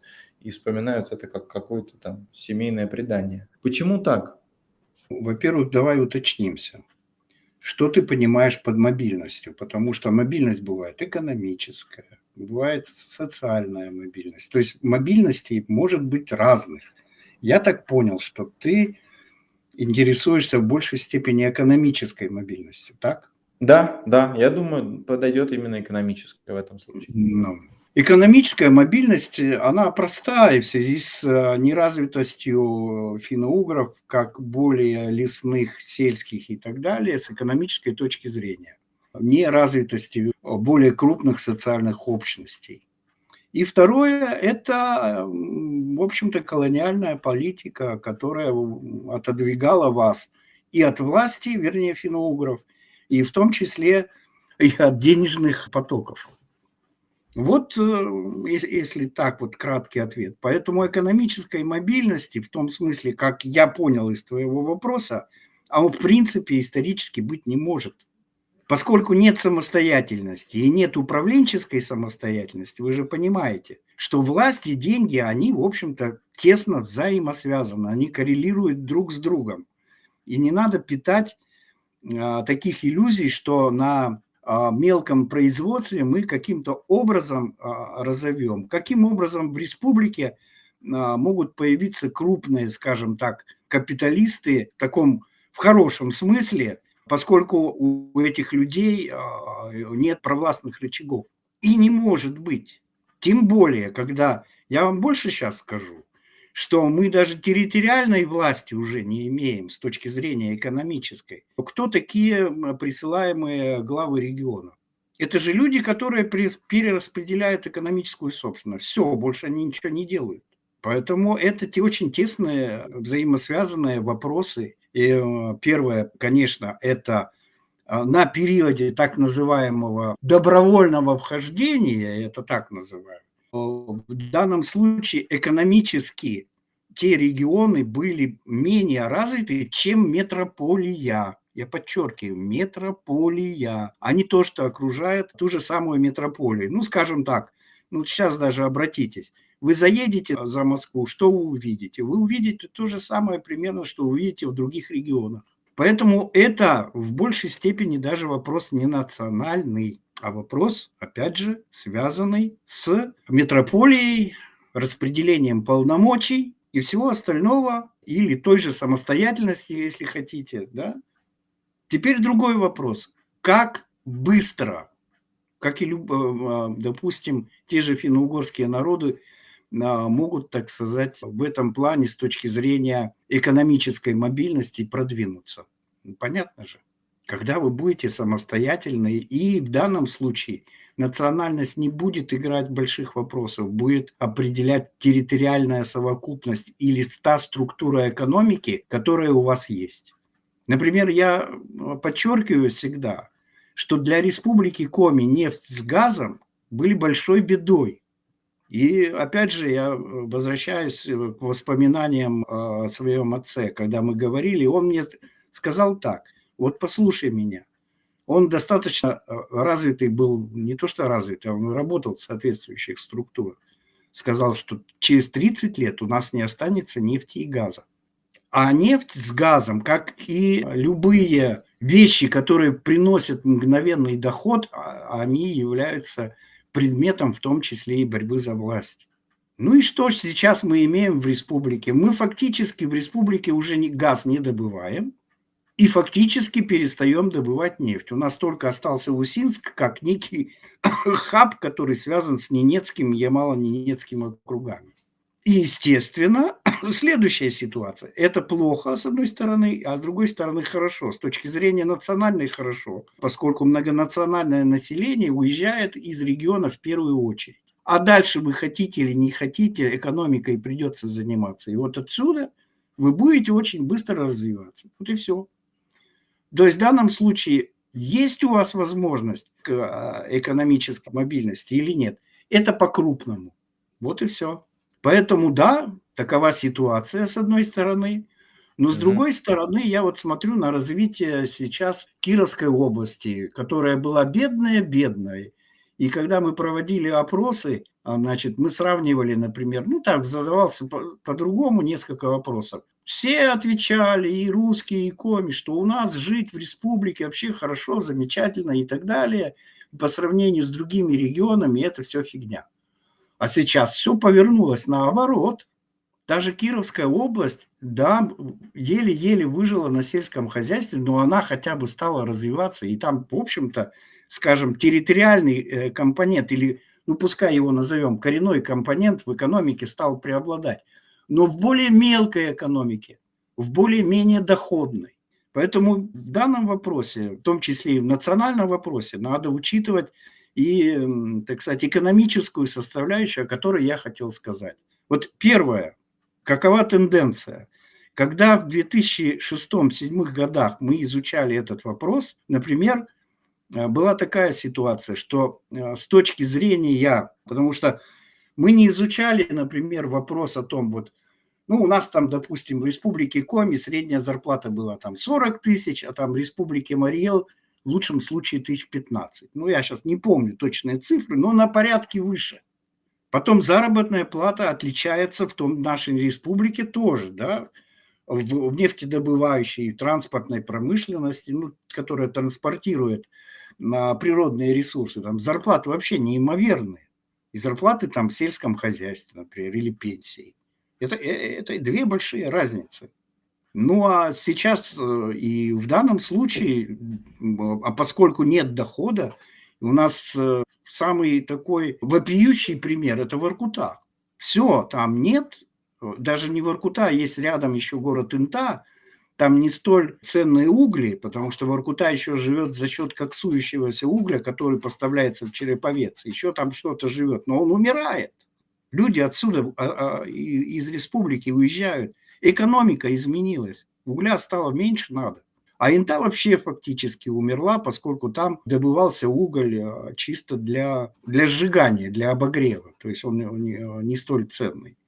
Ну вот и все. Кому-то надо будет это развивать. И у вас изменится в том числе экономическая мобильность. Да, и на каком моменте вы там посмотрите, вы увидите. По таблице там приведены данные 6-7 года, где, например, там пример есть диаграмма, как себя люди самоощущают, в какой степени они могут купить что-то и так далее. Да. Из-за этого мы сравнивали уровни. Поэтому реально как можно было сравнить уровень жителя республики Коми и Мариэл?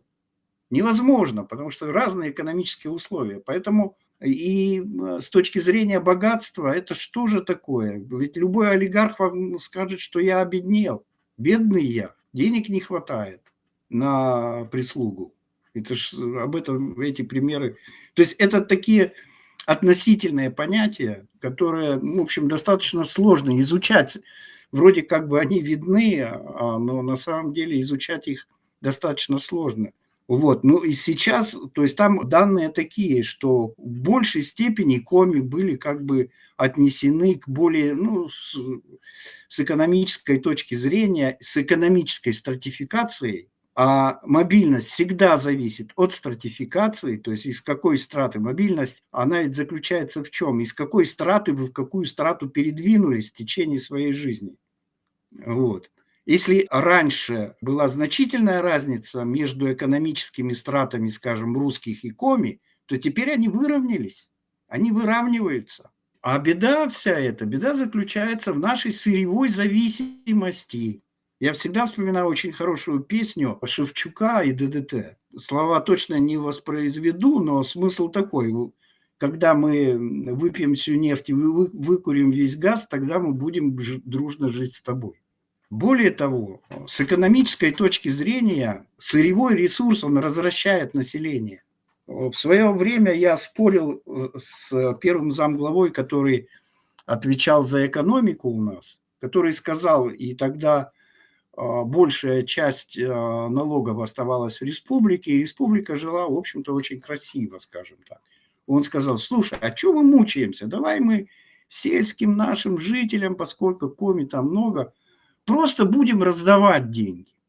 И вот тогда я не стал патриотом. Я сказал, если мы будем раздавать, просто раздавать деньги, мы развратим население и его уничтожим.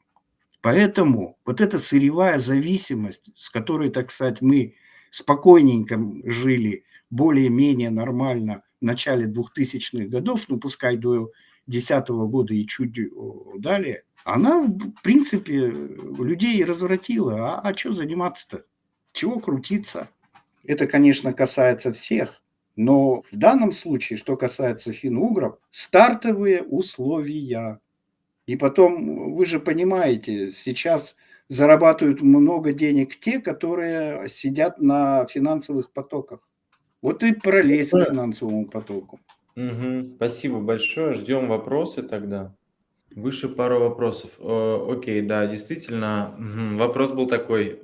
Ну, я просто не уверен, что Алексей Кимович на него ответит. В 27-38 годах Мурманский округ был включен в состав Ленинградской области в обход Карелии. Есть ли, ну, можете ли вы как-то это прокомментировать? В общем, смогу конкретно этого случая не знаю, поскольку в таких случаях всегда бывают еще подводные камни. Но в данном случае это всегда вопрос так называемой политико-экономической составляющей. То есть это может быть, например, присутствие железной дороги, которая обходит какую-то или иную территорию. То есть чисто такой утилитарный подход. Но очень часто под этим утилитарным подходом есть так называемый политический аспект. Я просто вам напомню, поскольку эта ситуация мне ближе, например, объединение коми и коми-пермяков. Кто сказал, что это разные народы?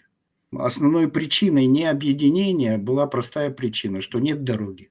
Поэтому в истории России и Советского Союза вот эти объединения, разъединения территорий, передача Крыма и так далее, или еще что-то, они происходили для потомков очень часто вообще непонятным образом с точки зрения здравого смысла и так далее. Поэтому здесь, конкретно, конечно, сказать не могу, это просто этот вопрос надо изучать.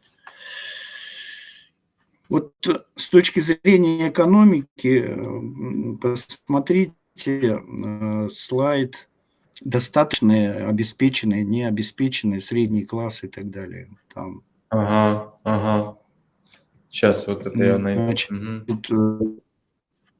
вот это наша хитрая такая категория, когда мы определяли с этой точки зрения, значит, как бы экономическую составляющую. А потом после этой таблички как раз идет диаграмма.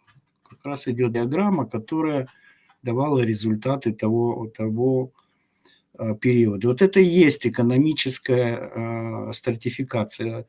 Сейчас верни, пожалуйста, к предыдущему. Значит, такая методологическая хитрость. Значит, и потом мы, естественно, изучали это по поводу дохода. Мы еще спрашивали реально, какой доход мы подкрепляли в том плане, то есть реально, какой доход вообще у людей, и сравнивали. В принципе, это все сходилось. Но я начну с того вопроса, когда у нас органы власти говорят, что у нас средний класс – это те люди, которые, то есть где-то 70% как на Западе. Так вот, в реальности к среднему классу относится только та категория, которая относится под цифрой 4.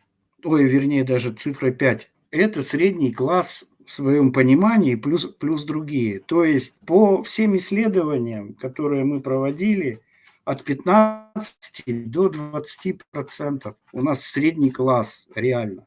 И если денег не хватает на питание, ты кто? Ты нищий. А если не хватает на покупку одежды и обуви, то ты, значит, живешь ниже прожиточного минимума. Это ты ближе к нищему. А если на покупку одежды и обуви денег не хватает, но не хватает на покупку обычной бытовой техники, то это вы на грани нищеты. Поэтому вот эти первые две группы – это нищета, а третья – это никакой средний класс. И причем, когда вы скажете или зададите вопрос респонденту, а к какой категории вы себя относите, любой учитель скажет: я средний класс. Хотя экономически никакому среднему классу он не относится. И люди всегда пытаются завысить свой социально-экономический статус. Это обычная вещь. Но когда ты косвенно проверяешь эти вопросы, вот ты получаешь такие результаты. Так что нет у нас никаких 70%. В лучшем случае 20%. А в каких-то регионах может быть 25%. В Москве, естественно, побольше. Ведь суть вопроса заключается в том, не сколько денег даже, не каков у тебя доход, а на этот доход, что реально ты можешь купить и что реально ты можешь себе позволить. И в какой ситуации сейчас оказались северные регионы. Я не имею в виду, конечно, Ханты-Мансийский округ, Ямало-Ненецкий, за счет которого, в общем-то, вся Россия и живет. Но все это тоже закончится. И вот тогда будет беда, как это то, что происходит сейчас в республике. Поэтому вот реально следующая категория, если можно, это на период 2006-2007 года. Посмотрите эту диаграмму по поводу различных слоев, сколько процентов. И они фактически по республике Коми, я могу точно сказать, они в процентном соотношении практически не менялись. То есть в районе статистической погрешности. Это может быть на 5%. Спасибо. Вопрос есть такой. Есть ли точка невозврата в самоидентификацию как финно-угра, на ваш взгляд? Если можно, мне кажется, надо прописать вопрос почетче, либо я могу Елене дать микрофон включить чуть-чуть. Нет, я понимаю, вопрос понятен. Нормально, да? Окей. То есть, да, если, как я его понимаю, точка невозврата, конечно, есть, и она происходит. К сожалению, даже реидентификация происходит гораздо реже. Но опять же, это зависит в большей степени зависит от той внешней ситуации, которая складывается вокруг человека. Значит, в данном случае я тоже говорю, то есть так называемые диаспорные финно-угорские народы, все, вы о них забудьте. В каком плане? Дело в том, что, может быть, к старости они вспомнят, что они там коми или мари по национальности. Что-то я к коми и к мари сегодня прилепился. Они, может быть, вспомнят, но их дети уже нет. И однозначно они будут далеки от языка и так далее. Что, в общем-то, и произошло, например, с тем же Сорокином, с его детьми, когда они переехали уже в Америку.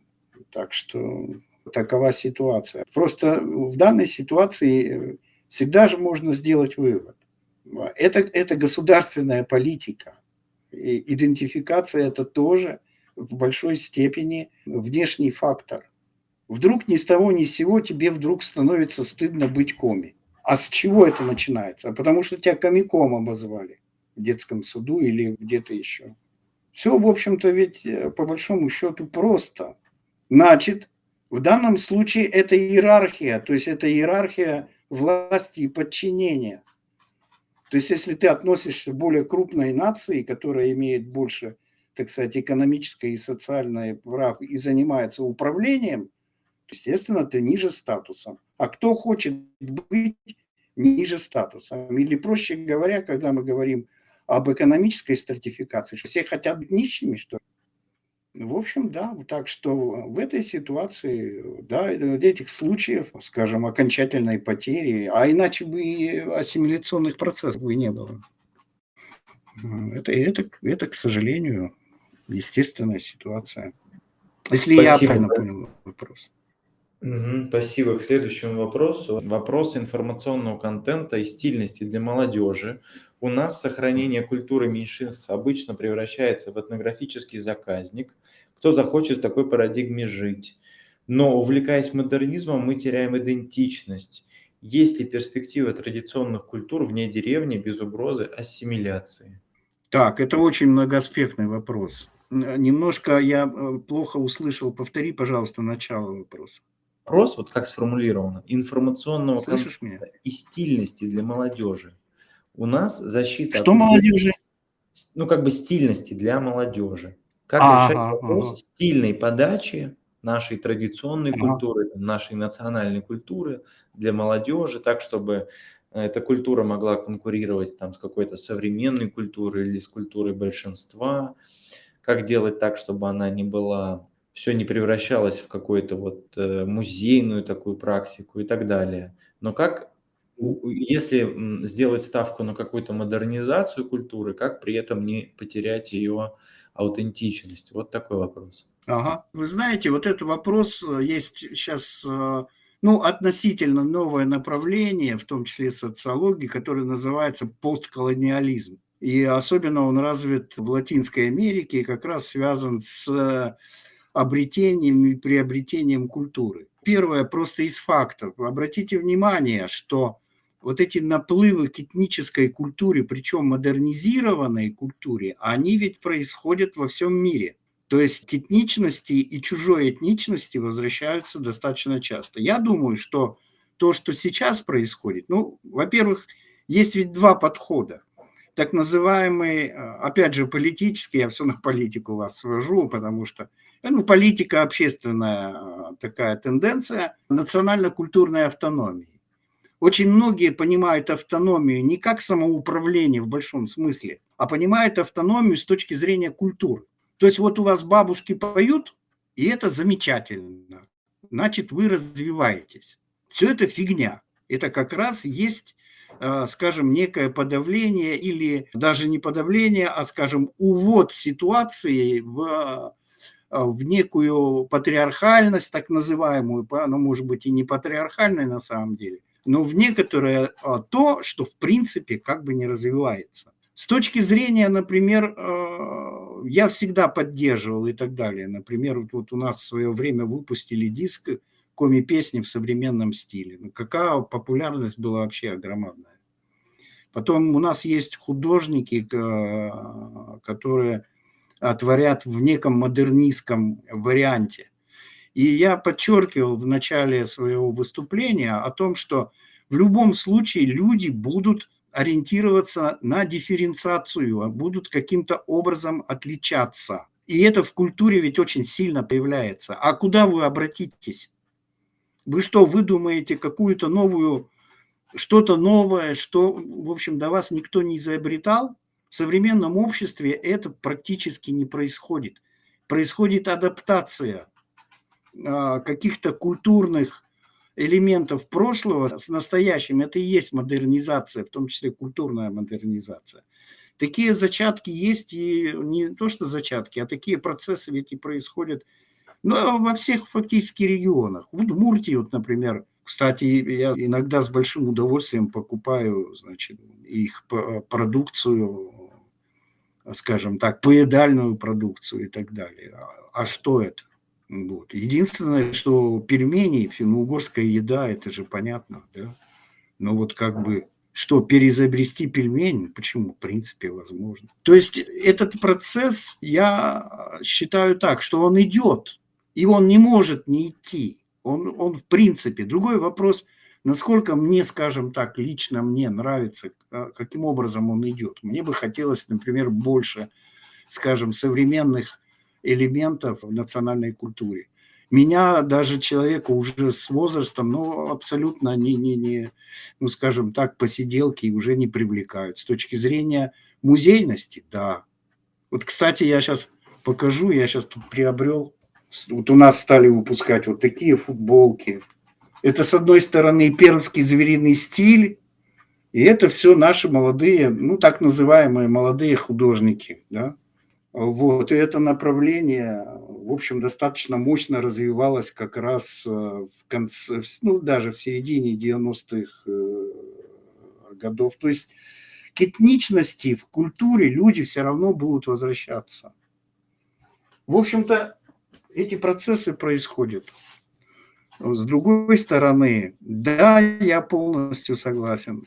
Как только мы начинаем замыкаться на некой музейности, а туда нас, в общем-то, государство и вводит, по большому счету, то да, это все перестает развиваться. В любом случае, ведь даже элементарно, тот же язык без восприятия новых терминов или приходящих из других языков развиваться не может. То есть всегда необходимо какое-то обновление. Другой вопрос, что кому-то это нравится, кому-то это не нравится. Вот интересный вариант, когда я работал министром, значит, у нас работала, ну и сейчас работает термино-орфографическая комиссия, которая стала из литературных произведений, из прошлого, с учетом этнографов, лингвистов, как бы вспоминать старые слова и снова их внедрять в средства массовой информации. Но я скажу вам, не у многого, так сказать, глубинного народа это вызвало очень большую какую-то радость. И смысл был такой, а что это тут нам вводят-то такое? Вот использовали мы это слово на русском языке, вот это и хорошо, потому что мы привыкли, а нам надо новые слова-то вроде как изучать. И каждый раз я говорю, ну, видите, жизнь такова, что привьется, грубо говоря, это слово или не привьется, не нам решать. И тем более тот процесс, и когда у тебя нет новых слов, или ты не воспроизводишь слова, или даже не сочиняешь, а противников огромное количество этого процесса было, даже сочиняешь эти слова, тем более в финно-угорских языках, они же многосоставные слова, тот же Сыктывкар, это же многосоставное слово. Такова специфика финно-угорских языков. Вот. И тогда никакого развития языка и никакого развития идентичности не будет. Вот вам, пожалуйста, процесс оккультурации. И лени. Люди ленивы по своей сути. Угу. Вопрос такой вижу. Какие, на ваш взгляд, области экономики потенциально могут послужить локомотивом развития экономики в финно-угорских областях, ну, видимо, на финно-угорских территориях, там, в республиках, автономных округах и так далее? Какие области экономики? Вот такой вопрос. Но всегда надо начинать, о чем мы мечтаем, и то, что имеем. Значит, в разных регионах по-разному. Что касается северных регионов, это лесная отрасль, на чем, в общем-то, и выросла Финляндия. Другого у нас нет. Сельское хозяйство, ну, абсолютно нерентабельно. Мы должны понимать, что легче в данном случае продать и что-то купить. Это и есть своего рода и интеграция. В других регионах, конечно, это сельское хозяйство, что есть. Но никто не исключает, что, ну как это сказать, вдруг ни с того ни с сего мы напоримся на золото. Вот. Ну, то есть, исходя из того, что есть. Ну, а если говорить о перспективе, то это, конечно, ребята, надо заниматься прежде всего, скажем так, мыслительной деятельностью, информационными технологиями, ну, в более узком смысле. Все, без этого никуда. И далеко, по большому счету, не прорваться. Но мы в такой ситуации.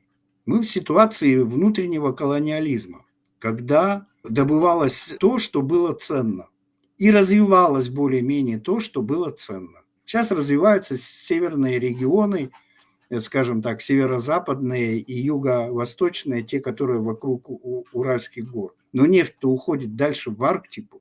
И вот за счет этого тогда можно было развивать те отрасли, которые могли быть перспективны. Но это надо иметь широкий круг. А задача ведь в данном случае начала особенно 2000-х годов, когда цена на нефть была вообще офигенная, ну, тогда же не вкладывали ни в чего.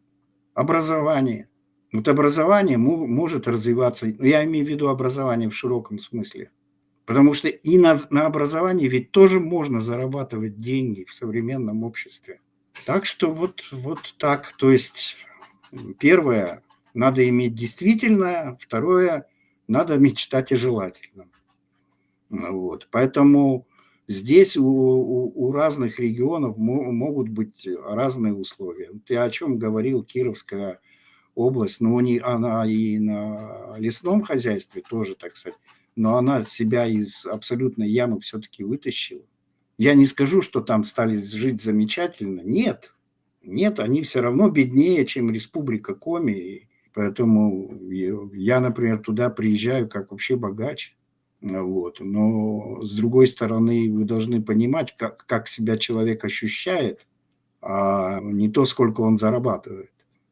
Проще говоря, можно заработать много, но на следующий день все это пропить. Вот. Поэтому, конечно, ну, а зная наши регионы, да, в Удмуртии несколько по-другому, поскольку там, ну, во-первых, вот смотрите еще что. Что касается Удмуртии, Республики Коми, допустим, по той же нефти и по тому же газу. Ведь суть заключается в чем? Знаете, вот есть молоко, а есть сливки. Ведь там, где добывается нефть у нас в России, там снимаются сливки. Огромное количество еще лежит там под этими сливками, там есть молоко. Но для этого молока необходимы что? Технологии. То есть на той же нефти Республика Коми дальше может развиваться, ну не такими, конечно, темпами, я имею в виду с точки зрения прибыли и продуктов. Вопрос ведь только заключался в том, куда девалась эта прибыль. Сельское хозяйство в данном случае было не столь прибыльным, как нефть, это же понятно. Поэтому и особенной эксплуатации там не было. Я имею в виду, если мы берем все это в территориальном разрезе. Поэтому, конечно, финно-угры Поволжья отличаются в этом плане, прежде всего, экономически, с точки зрения, и, вернее, стартовых условий, отличаются от северо-западных регионов, да, и значительно. Вопрос следующий такой. Какие дальнейшие перспективы финно-угорских народов в РФ вы видите при нынешней политической ситуации? Ну, во-первых, нынешняя политическая ситуация, она не останется такой, какая она есть. И это абсолютно объективно, поскольку та модель и централизованная модель, она, в общем-то, показала свою неэффективность абсолютно четко, поэтому она будет меняться. Вот. Ну, если исходить из той совокупности, вот опять же, давайте возьмем тренд. Если бы это были 10-е годы, ну, даже давайте возьмем до 15-го года, те условия, которые были, да, ну, давайте исходить. Есть такое понятие в социологии идеальный тип, который ввел Макс Вебер, потому что в любом случае, когда ты опрашиваешь людей, ты должен создать себе идеальный тип и от него исходить, насколько он соответствует этому идеальному типу. То есть тогда возможно измерение. А в социальной жизни измерить деньгами это не в экономике можно, да, и то, как всегда, вы должны понимать, что не бывает чистой экономики. Да? Если вы берете о социально-экономических процессах, то тогда единица измерения деньга или рубль не все, в общем-то, обозначает. А я вопрос забыл. Пока меня уносило, еще раз повтори, пожалуйста. Перспективы финно-угорских народов в РФ видите при нынешней политической ситуации. Перспективы финно-угорских народов. Да, все, извините. Вот, то есть, если мы возьмем ситуацию 10-х годов, да, то перспективы, ну, те, которые, в общем-то, мы описали, это постепенная, с некоторым ускорением ассимиляция, и это в книге, в общем, достаточно четко прописано. При изменении ситуации, другой вопрос, верите или не верите вы в это изменение, а я считаю, она изменится, и самое хорошее, чтобы она изменилась как можно быстрее, тогда этот процесс приостановится. А дальше будет зависеть от того, как мы будем с вами развиваться, прежде всего в экономическом и социальном смысле. Я имею в виду прежде всего территории. И там ситуация может быть у разных народов, может быть разной. Если это пойдет по пути децентрализации, вы сами понимаете, что будут богаче те регионы, у которых будет тот продукт, который можно продать по более высокой цене. Вот. Ну, а в данной ситуации, которая сложилась сейчас, ну, на сельском хозяйстве далеко не уедешь. Вот, в общем-то, и все. Опять же, мы возвращаемся к стартовым позициям. Вот. И с точки зрения ассимиляционных процессов, вот такая. И с точки зрения децентрализации, самостоятельности регионов. Вопрос такой есть. Чем можно объяснить продвинутость Коми в сравнении с другими финно-угорскими республиками и территориями? Примеры такие – это язык, диджитализация, конференции и так далее. Вот. И разные гипотезы выдвигает автор вопроса, наследие интеллигенции, Стефана Пермского, своего алфавита, или это просто повезло с руководством республики вам, Коми? Но Стефан Пермский тут ни при чем, абсолютно. Стефан Пермский, ну, фактически, ладно, значит, алфавит был изобретен, и алфавит, окончательная цель ее какая была? Это христианизация и завоевание территории. Поэтому это все быстро как пришло, так и ушло. Вот, поэтому как-то особым достижением тут с точки зрения коми народа похвастаться нечем. Ну, с точки зрения того, что, ну да, это как бы письменность появилась прямо наряду, как и с венграми, одна из старых самых письменностей, но это не более того, чтобы полоскать свою душу и, так сказать, почувствовать свою великость. Почему так произошло? Это прежде всего кадровая ситуация. Я сам участвовал в этом процессе и скажу так, просто даже с одной стороны это, в общем-то, развитость и самостоятельность интеллигенции. Это то, что нас очень часто разобщает, но с точки зрения интеллектуального развития, когда человек, в общем-то, ну скажем так, самокопается или занимается рефлексией, он более развит. Это как бы общий план. А если по-простому, то просто в ту команду, которая все это затеяла, просто вошли кадры потенциально очень крепкие. Причем они пришли все из партийных и так далее органов, имеющих прежде всего опыт управленческий и опыт, скажем, идеологический.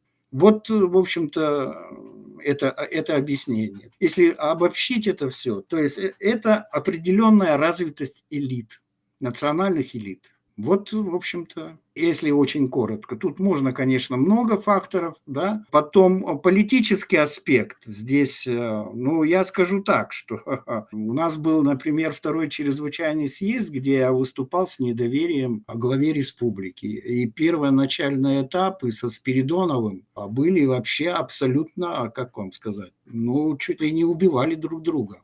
Но ценность Спиридонова заключалась в том, что он все это воспринял, и ему это было интересно. Ему была нужна тоже самостоятельная республика. И в этом отношении мы сошлись и подружились, и в итоге я стал его заместителем. Хотя до конца жизни он все время вспоминал мне о том, что я вот такой плохой был. Поэтому это тоже очень значительный элемент, зависящий от людей. То есть человек брал себе в команду непослушных рабов и так далее, а в общем-то людей деятельных. И в этом плане, так сказать, было какое-то определенное единение. Ну а возьмите сейчас, кто работает у нас в республике в органах власти и управления, вообще стыд и позор. Они даже посчитать бюджет не могут. Вот если в общем-то, коротко. Оттуда все процессы. Но я что хочу сказать. В общем-то ведь, а дальше что? Каким образом привлекается общественность? Вы думаете, что люди взяли и пошли все делать революцию? Да нет. Для этого мы создали организационную структуру, как сначала Комитет возрождения Коминарода, а затем, в общем-то, ведь вы, если вы знаете, у нас до сих пор эта система работает. Фактически мы построили в большом смысле партийную систему, которая объединяла людей. И дальше люди подключились. Люди увидели в этом, так сказать, и свою выгоду. И это тоже надо понимать. Люди ведь занимаются общественной работой в большинстве своем не только от того, что они волонтеры и хотят помочь кому-то друг другу, они тоже от этого хотят что-то получить. Либо приближение к власти, либо какой-то достаток и так далее. Не надо идеализировать людей. Это у нас говорят, общественная работа – это работа бесплатная. Да ничего у нас, бесплатный сыр только в мышеловке. Ну вот, поэтому вот это вот сочетание, которое, в общем-то, позволило в республике Коми добиться этих успехов, причем, хочу сказать, не только в какой-то одной, так сказать, отрасли, во многих отраслях, да, но это должна быть достаточно четкая система управления, с одной стороны, а с другой стороны, ведь однозначные решения мы никогда не принимали. Это всегда были выверенные отношения, сравнения. Опять же, если кто бывал на съездах и конференциях Коминарода, а конференции у нас вообще каждый год проходят, то это в данном случае уже... Ведь у нас даже и не было ограничения, и его нет до сих пор. То есть там может участвовать и русский. Почему я и говорю о большей степени территориальной, а не национальной общности. Вот. Так что многие русские участвуют в работе. Они видят в этом выгоду. Сейчас в меньшей степени, но это, опять же, внешние, так сказать, обстоятельства, они же, так сказать, и любая организация, любая система имеет свои, так сказать, взлеты и подъемы и так далее. То есть, но она существует, она есть, она не развалилась, пускай она не такая эффективная, скажем так, плохенькая и критикуемая, но она есть. То есть в любой момент она может, как писали из искры, возгориться пламя. То есть с точки зрения управленческой и организационной, это, в общем-то, дало, так сказать, импульс. И эти же смыслы, в общем-то, мы и закладывали и в консультативный комитет. Но это очень многим не нравится.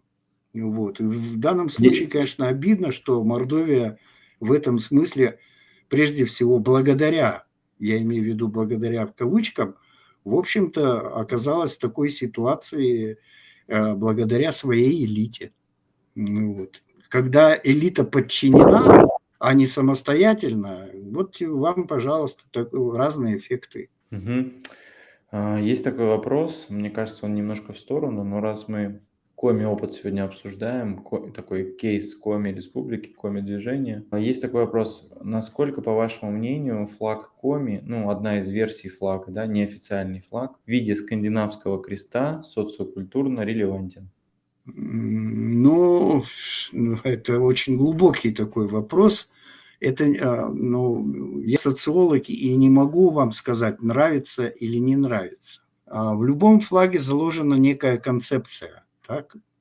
Иначе флаг не становится символом. А флаг, он нужен для того, чтобы это был символ. В свое время Сорокин тоже написал. Мы всегда закладываем некий социальный смысл в то или иное явление. То есть, если мы возьмем флаг и будем воспринимать его просто как флаг и не вкладывая в него социальный смысл, это для вас будет обычная тряпка, если вы особенно его помнете. Вот. А почему флаг вызывает некое чувство? Значит, это прежде всего, опять же, скажем, ментально, исторически связано с некими традициями, с некими глубинными вещами, да, с некой преемственностью. С точки зрения этой, если рассматривать, да, то есть если с точки зрения обывателя, ну, тряпка и тряпка, ну, крест и крест, да. И там 3 полосы, которые сейчас есть, ну, тоже 3 полосы. Но если мы начинаем закладывать туда некий смысл, поскольку я в том числе и участвовал, когда мы обсуждали разные варианты флага, в общем, тогда тоже были разные варианты. Ну, сейчас, правда, я так вот реально уже не вспомню, там, ну, так-сяк, наобкосяк, ну, не очень много, ну, разных было очень много, вот. Но это концепция этого флага, это концепция Коми-Войтера, и тогда мы, в общем-то, ну, скажем так, национальное движение с этим согласилось. Единственное, что, то есть мы как бы оперлись в данном случае на мнение таких людей, как Тимин, ну, более старших людей, которые организовывали в свое время Коми-Котор и так далее. То есть истоки флага идут по большому счету оттуда. Единственное, что тогда в противоречии, в борьбе, когда этот флаг, так сказать, утверждался, по желанию, ну там прежде всего должны понимать Юрия Алексеевича Спиридонова, цвета поменяли и оттуда вот эту символику национальную убрали. Вроде как это, так сказать, некая нацистская вещь. А с точки зрения, так сказать, исторической преемственности в этом флаге ничего нет. И с точки зрения исторической преемственности, и с точки зрения флага с крестом, но крест это, как правило, это тоже связано же с религией, это связано с протестантизмом. Ну, не знаю. Тут, вы знаете, с точки зрения, я, в общем-то, не в радости от православного вероисповедания как такового и как от религии, которая, по большому счету, не заставляет людей работать и мыслить, а надеяться на какого-то бога, царя там или еще чего-то. Я имею в виду с точки зрения идеологии. В этом отношении есть очень хорошая работа Макса Вебера, который связал, так сказать, религию, в том числе с экономической точкой, с точки зрения экономики. Вот. И, кстати, вот к вопросу твоему по поводу экономической стратификации, почитай. Она очень интересна. Название. Ну, найдешь, это основная работа Макса Вебера, где он рассматривает, как Протестантская этика и дух капитализма. религия влияет на экономическую деятельность и вообще отношение к труду и в том числе экономической мобильности и так далее. Я думаю, это протестантская этика и дух капитализма. И дух капитализма, вот. Видишь, вот я старчески уже начинаю забывать. Ну что, давайте, наверное, закругляться. Если у нас нету больше комментариев, вопросов, то мы будем подводить итоги и прощаться тогда. Ждем сейчас каких-то по поводу религий. Постшаманизм что-то один из ключей. Тут такой сложный вопрос, я вот даже не знаю, как бы, как к нему относиться. Уделяете внимание магическому мышлению, Да. образно говоря, постшаманизму, как одному из ключей к будущему после уходящего. Но не знаю, насколько, ну, во-первых, насколько модерн уходит, и что значит понимание магического опять же, сошлюсь на Сорокина, его с точки зрения флуктуации культур. По его понятиям и по моим понятиям, да, ну, он берет более крупные исторические периоды, а мы живем сейчас в так называемой материальной культуре. То есть такой период, несколько, скажем, тысячелетий даже, в котором материальное преобладает над духовным и особенно идеоциональным. Вот очень интересно его понятие, которое он вводит, это идеоциональное, это что-то близкое к религиозно-мистическому. То есть это с его точки зрения вот этот период в жизни цивилизации, он рассматривал цивилизации, в общем-то не первый раз цивилизации этот период проживали. Поэтому как бы вот это вот преобладающий тип культуры, под культурой он понимал вообще широко, он и экономику туда, так сказать, включал, который связан вот с некой религиозно-мистической деятельностью. Почему, кстати, Сорокин в свое время был очень популярен, в том числе и среди православных, так сказать, мыслителей, и даже его причисляли к православным мыслителям. Но это, понимаете, любого социолога можно отнести и к православным мыслителям, и религиозно-мистическим мыслителям и так далее. Вот. Но, так сказать, такой период он предполагал. И он предполагал, например, что после вот этой материалистической культуры придет вот это, насытившись этой культурой, да, цивилизации или цивилизация, придет к вот этой идеоциональной культуре. Вполне может быть. Вот, понимаете, вопрос в терминах, да. Вот магическое мышление, ну, я, например, в магическое мышление не верю. Поэтому я употребляю, в общем-то, более социологический термин идеациональная культура. Какова она будет, я не знаю. И, к сожалению, наверное, не доживу. Вот. Ну, в общем, вот так вот. А выводы он это сделал на основе, в общем-то, изучения и статистического изучения поведения людей, количества войн и остального. Большое. Если с точки зрения смотреть, как он описывает его, это более добрая, более гуманистическая культура, но я бы такую хотел. Угу. А насколько она будет мистической, ну, это другой вопрос. Я вот атеист, а вообще-то я язычник, по большому счету. Опять же, в хорошем смысле этого слова. Я думаю, как многие из Так нас, да. что, Угу. да, поэтому хотите, называйте меня атеистом, называйте как хотите. Вот. Так что Спасибо тут большое. дело такое. Ну, а люди, конечно, извините, Мгм. а люди, конечно, будут отличаться. Кто-то будет больше подвержен идеоциональной культуре, кто-то будет больше материальной. А вывод Сорокина о том заключается, каких людей будет больше, такова и будет цивилизация. Вот и все. Так что, каких людей будет больше, в смысле поведенческой и социально-мыслительной культуры, не только национальной, я подчеркиваю, такова и будет. Так что спасибо всем за внимание. Спасибо вам большое, Алексей Кимович. Большое спасибо всем участникам. Иджет Атте. Мы тогда поделимся с вами той презентацией, которую Алексей Кимович подготовил. Всем большое спасибо, Алексей Кимович. Жму вам руку. Спасибо, очень интересно, Пока. очень эвристично. И всем спасибо, до скорых встреч. Аджис Латач.